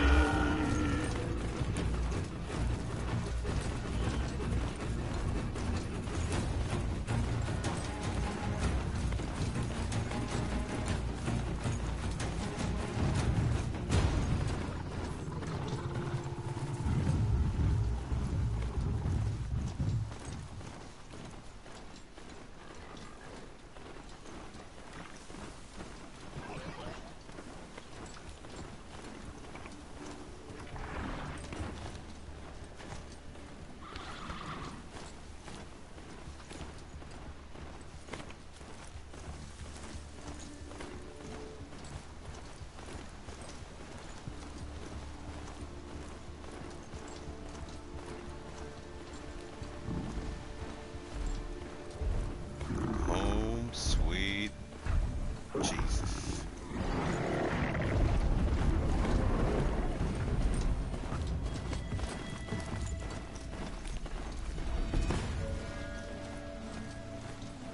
Now they're hunting me. What else is new?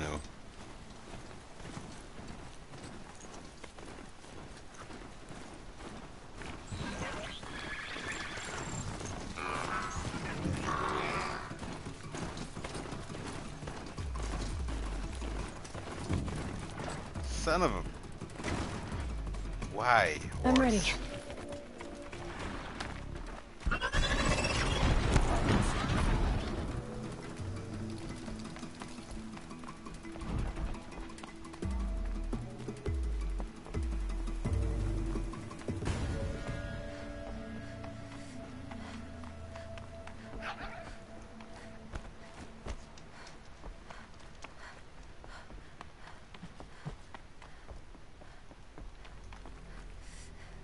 Excuse me, I'm a bit distracted at the moment.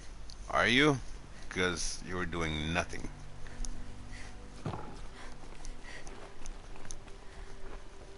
Mother's crown. Long time no be here. Oh, mother. Well, this is some distance.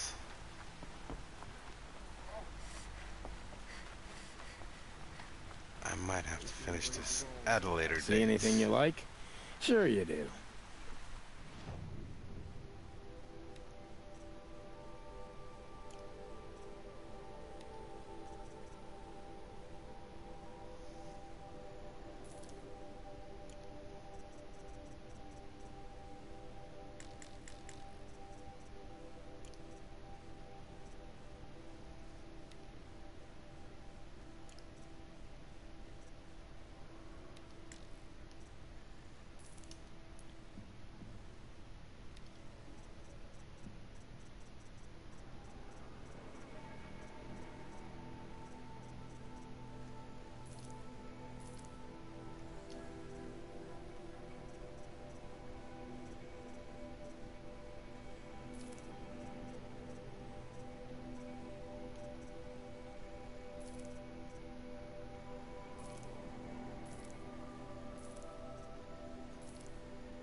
continue this at a later date. Can't lose her too. You have a good one. I won't send anyone to the Embrace. I can't lose anyone else. Not now.